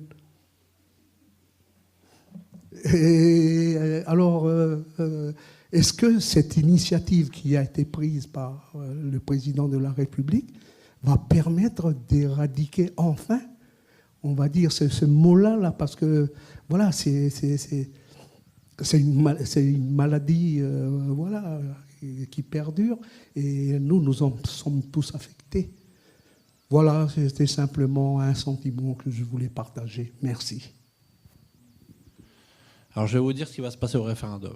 Non, c'est pas vrai. Non. Et ce que j'ai fait ça tout à l'heure parce que non, les Européens des fois utilisent des mots dont ils savent pas vraiment la signification, ils savent pas vraiment pourquoi ils les utilisent. Moi le premier. Hein. Donc honnêtement, j'ai suivi de très loin cette affaire de Macron qui a donné les actes qui a restitué les actes de prise de possession. C'est un acte symbolique fort. C'est pas le premier des actes symboliques forts. Et les symboles ont beaucoup d'importance. En même temps, ça change pas toujours le quotidien des gens, les symboles. Donc je suis pas sûr que le fait que Macron ait restitué les actes de la prise de possession, ça ait... Quoi, que le lendemain, vous soyez senti plus décolonisé qu'avant. Parce que, encore une fois, c'est aussi un phénomène social qui reste. Voilà. Mais bon, je dis ça, c'est les symboles, les drapeaux, c'est la même chose, les noms, c'est la même chose. Et en même temps, les symboles sont hyper importants et on se bat pour les symboles et on s'entretue pour des symboles aussi. Donc, voilà une réponse de Sioux. Je ne sais pas quoi dire d'autre. Mais merci beaucoup pour la remarque. Bonsoir. Bonsoir. Bonsoir, monsieur Trépied. Par ici. Là. Merci pour votre intervention. Merci pour ce que vous publiez aussi sur Academia. Intéressant. Donc, merci pour ça. Là, moi, si vous voulez, je voudrais intervenir par rapport à... je m'attendais à un côté un peu plus... Enfin, je m'adresse aux sociologues, là, pour le coup. On parle de qu'est-ce que la décolonisation. D'accord ? Donc là, vous nous présentez un petit peu les différentes façons de décoloniser par rapport au fait, pour Césaire, ça suffisait d'être reconnu en tant que Français, mais à part entière. Là, pour Lucé, une certaine autonomie. D'accord ? Et au final, l'indépendance. Donc, ça soulève un petit peu peut-être la relation et le rapport qu'a le résidu, c'est-à-dire le résultat d'une population colonisée. À savoir, là, on peut mélanger les victimes de l'histoire, comme on les appelle ici, c'est-à-dire les colons installés pour la colonie de peuplement, et les autochtones.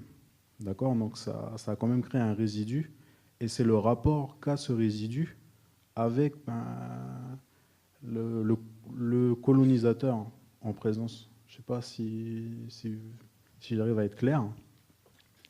Et si vous voulez, c'est les différentes étapes pour cette décolonisation. Là, par exemple, moi, ce qui me vient à l'idée, c'est les transferts de compétences, par exemple.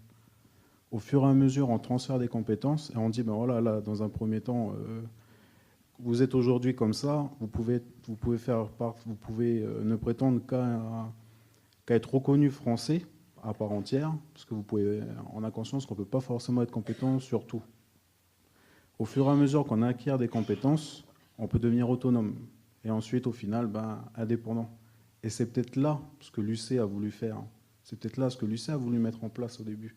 Ils se sont dit, au départ, on va essayer de récupérer quelques compétences pour déjà être autonome, tout doucement.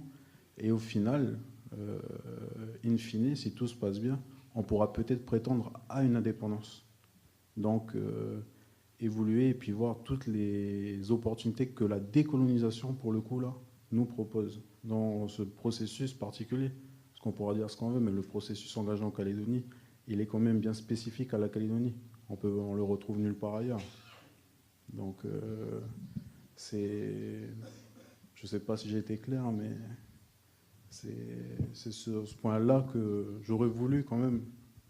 Bon, on n'a pas forcément le temps pour rentrer en détail, mais voilà. Non, mais j'ai pris soin j'ai voulu clairement le périmètre de l'exposé, c'était de revenir sur ces années 50 pour essayer d'éclairer la façon dont ils utilisaient ces termes-là. Après, c'est libre à chacun d'en faire ce que vous voulez, de les conjuguer au présent ou pas du tout, parce que c'était un autre débat, un autre contexte, etc. Mais effectivement, je ne me suis pas penché sur le processus actuel dans ce qu'il a d'unique, ses enjeux, ce que ça soulève. Il y aurait évidemment énormément à dire. Moi, je pense simplement qu'il ne faut pas perdre de vue que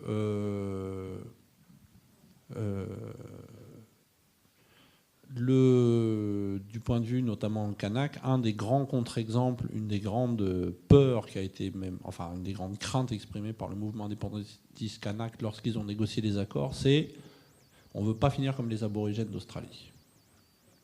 Et l'Australie est indépendante. Donc, on veut l'indépendance, mais on ne veut pas une indépendance blanche.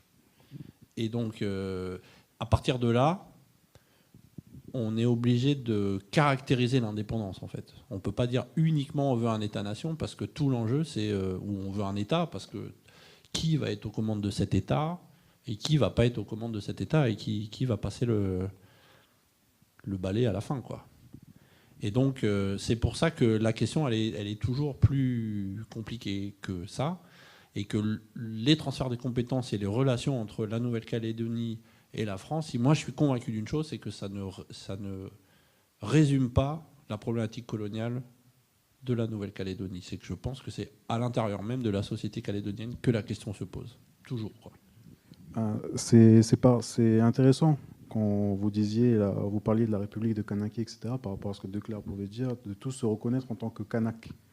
Et quand vous parlez le problème au sein de la société calédonienne, c'est ça, parce que je ne sais pas si on peut prendre un exemple flagrant, par exemple aujourd'hui à Tahiti, c'est un truc tout bête, mais des métropolitains qui se sont installés depuis longtemps, etc., n'ont pas de mal à se revendiquer tahitien, à se dire je suis tahitien, d'adoption, etc.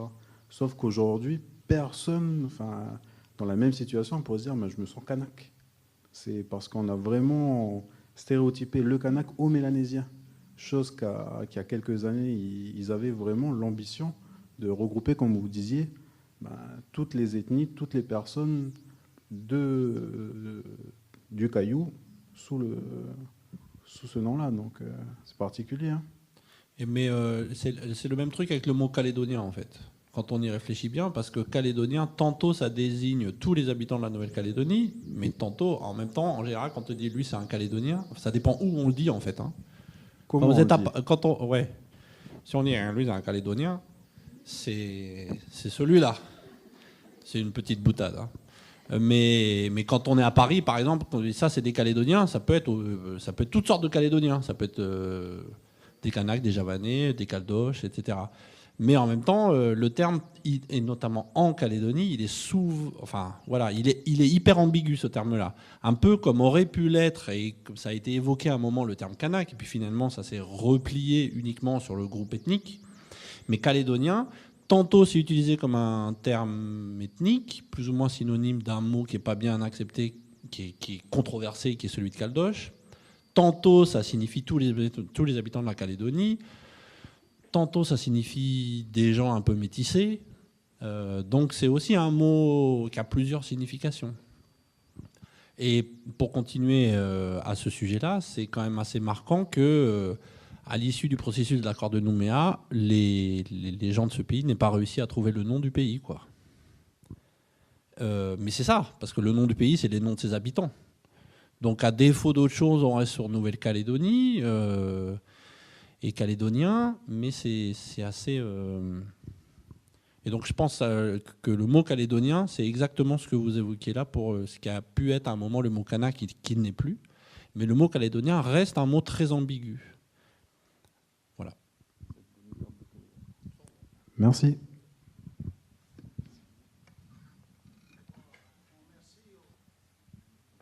Maître conférencier que je ne connais pas. En plus, je suis tout nouveau sur ce territoire, depuis 3 mois seulement. Donc il a fallu que je fasse 3 tours de la cité pour pouvoir trouver la rentrée au centre de Chibaou.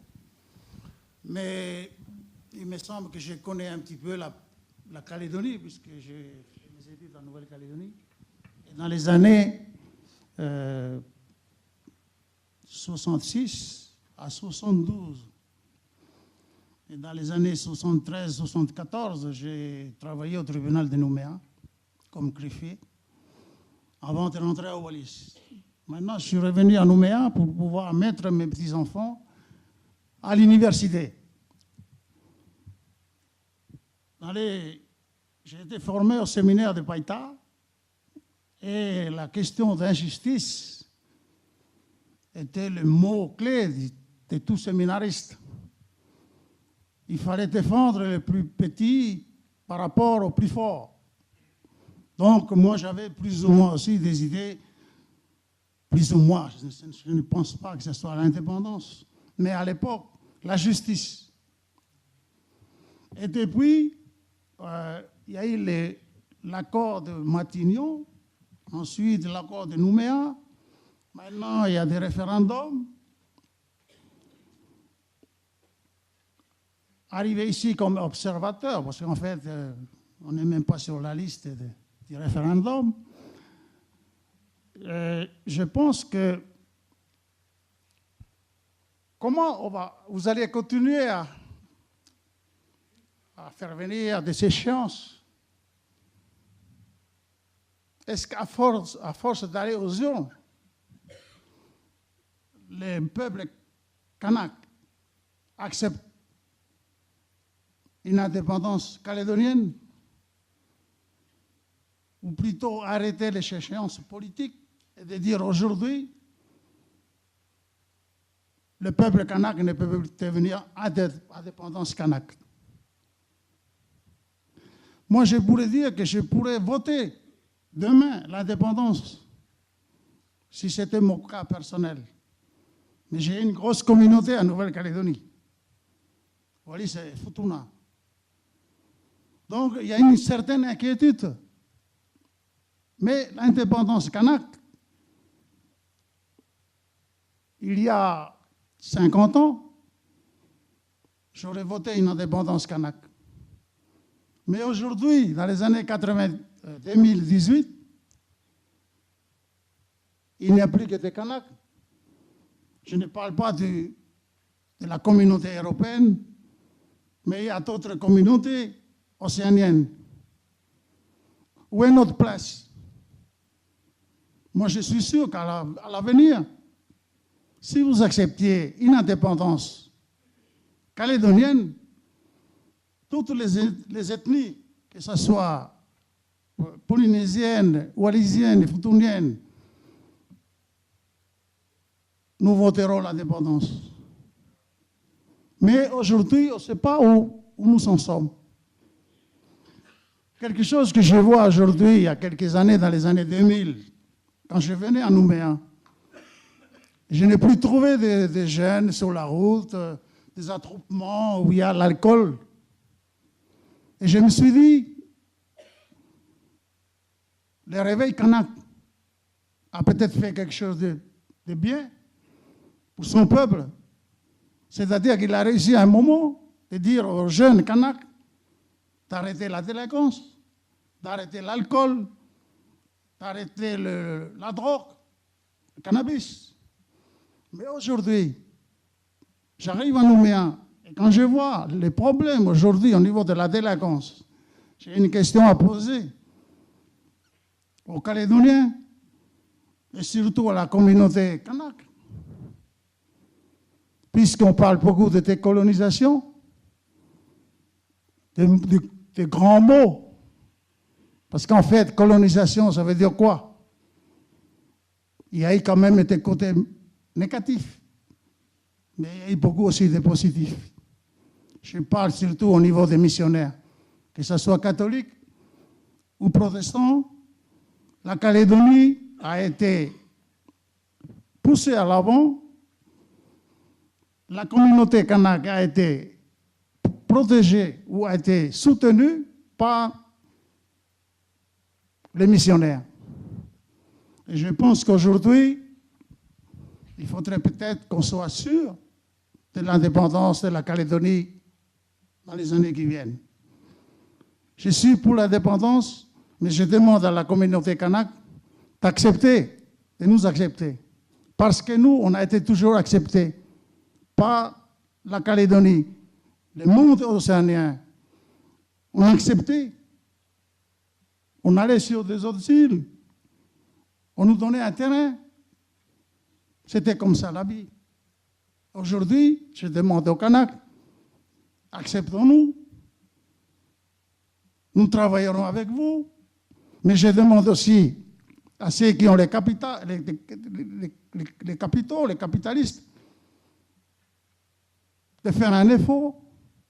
Parce que je me considère plus près des Kanaks, plus près de ceux qui détiennent les finances, de faire des efforts pour vivre ensemble.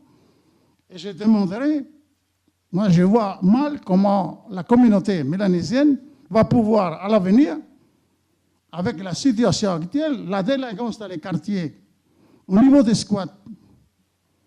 Oh mon Dieu, la Calédonie, l'île que je voulais revenir y vivre, parce que j'ai fait le tour du monde, et je trouve que c'est la Calédonie, même au niveau du Pacifique, l'île que j'aime et l'île que j'aimerais bien finir ma vie. Voilà un petit peu, maître conférencier, quelques remarques que j'ai voulu faire, mais ce n'est qu'un observateur. Je ne participe même pas au référendum, aux élections fin d'année, ni aux provinciales l'année prochaine. Je ne fais qu'observer et faire quelques remarques à ceux qui veulent bien écouter ou comprendre. Merci.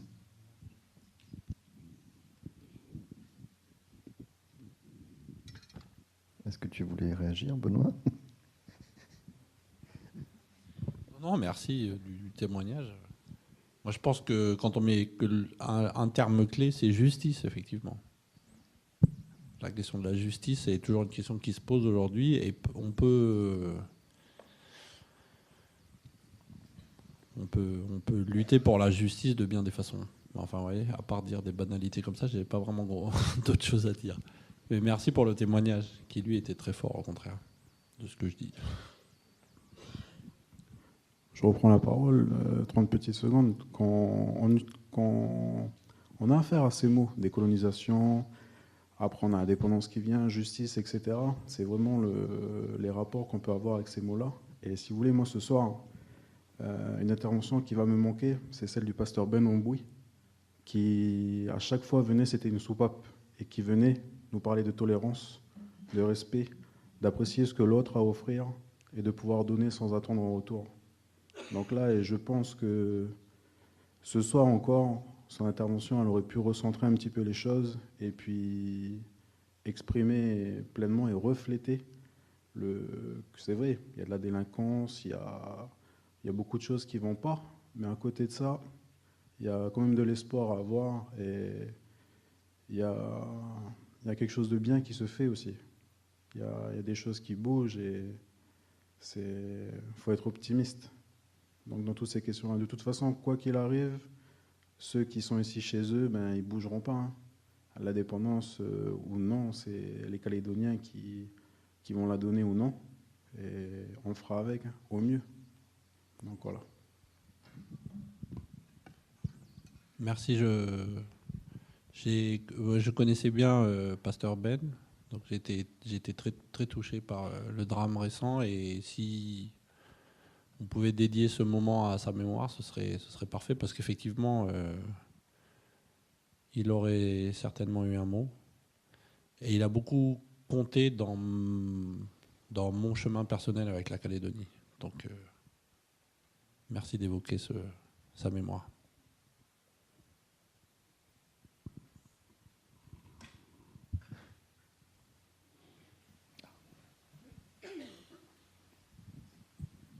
Bonjour, Clarisse. Bonsoir. En fait, j'ai une question sur...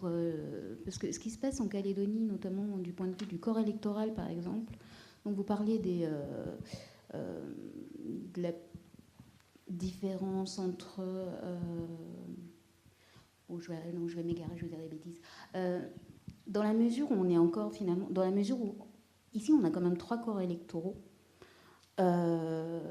Est-ce qu'il y a eu d'autres endroits, d'autres colonies, justement, où ça s'est produit comme ça?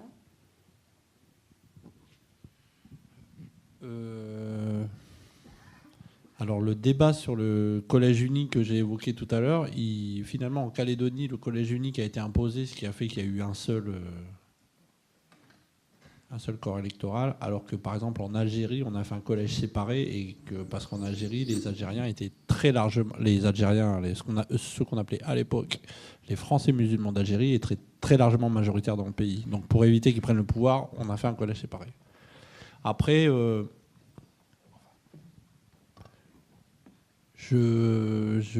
peux pas je crois pas qu'il y ait eu des cas similaires, mais je n'en sais rien. Je suis pas du tout. Je m'avance pas du tout sur ça. En revanche, moi j'ai souvent pensé quand même à un phénomène, donc c'est pas tout à fait la même chose, hein, mais il y a certains pays aujourd'hui où la population nationale est minoritaire. Par exemple, aux Émirats Arabes Unis, à Dubaï, là. Les nationaux, c'est 3 pelés de tondu, si je puis dire. C'est pas très heureux de dire ça, parce qu'en général, ils sont pas très tondus. Mais c'est pas du tout ça que je voulais dire, évidemment. Mais en revanche... Ça y est, ça dérape. Non, pas du tout. Non, excusez-moi, je retire complètement. Ils sont très peu, et il y a la majorité de la population, ce sont des domestiques étrangers. Voilà, la majorité de la population. Et ça pose question quand même sur qu'est-ce que c'est un pays dans lequel les nationaux sont une minorité. Et moi, je me suis souvent dit à terme, quoi, ou dans X années, si rien ne change en Calédonie, comment on peut envisager un pays où il y a une grande partie de la population qui n'est pas... non, c'est pas dans le cadre de la Calédonie que je veux dire ça, mais plutôt, c'est des situations très particulières, quoi. Ce genre de situation, comme c'est le cas aux Émirats Arabes Unis, et à certains égards, ça évoque certaines anciennes situations coloniales, en gros, où les citoyens étaient minoritaires à l'intérieur d'une colonie, quoi. C'est-à-dire ceux qui avaient le pouvoir politique étaient une toute petite minorité dans un océan de gens dépourvus, quoi. Et donc je sais pas vraiment pourquoi je vous raconte ça.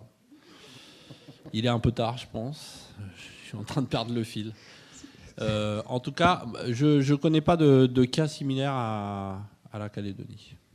Mais la Calédonie est unique. C'est merveilleux ce que tu dis, Benoît.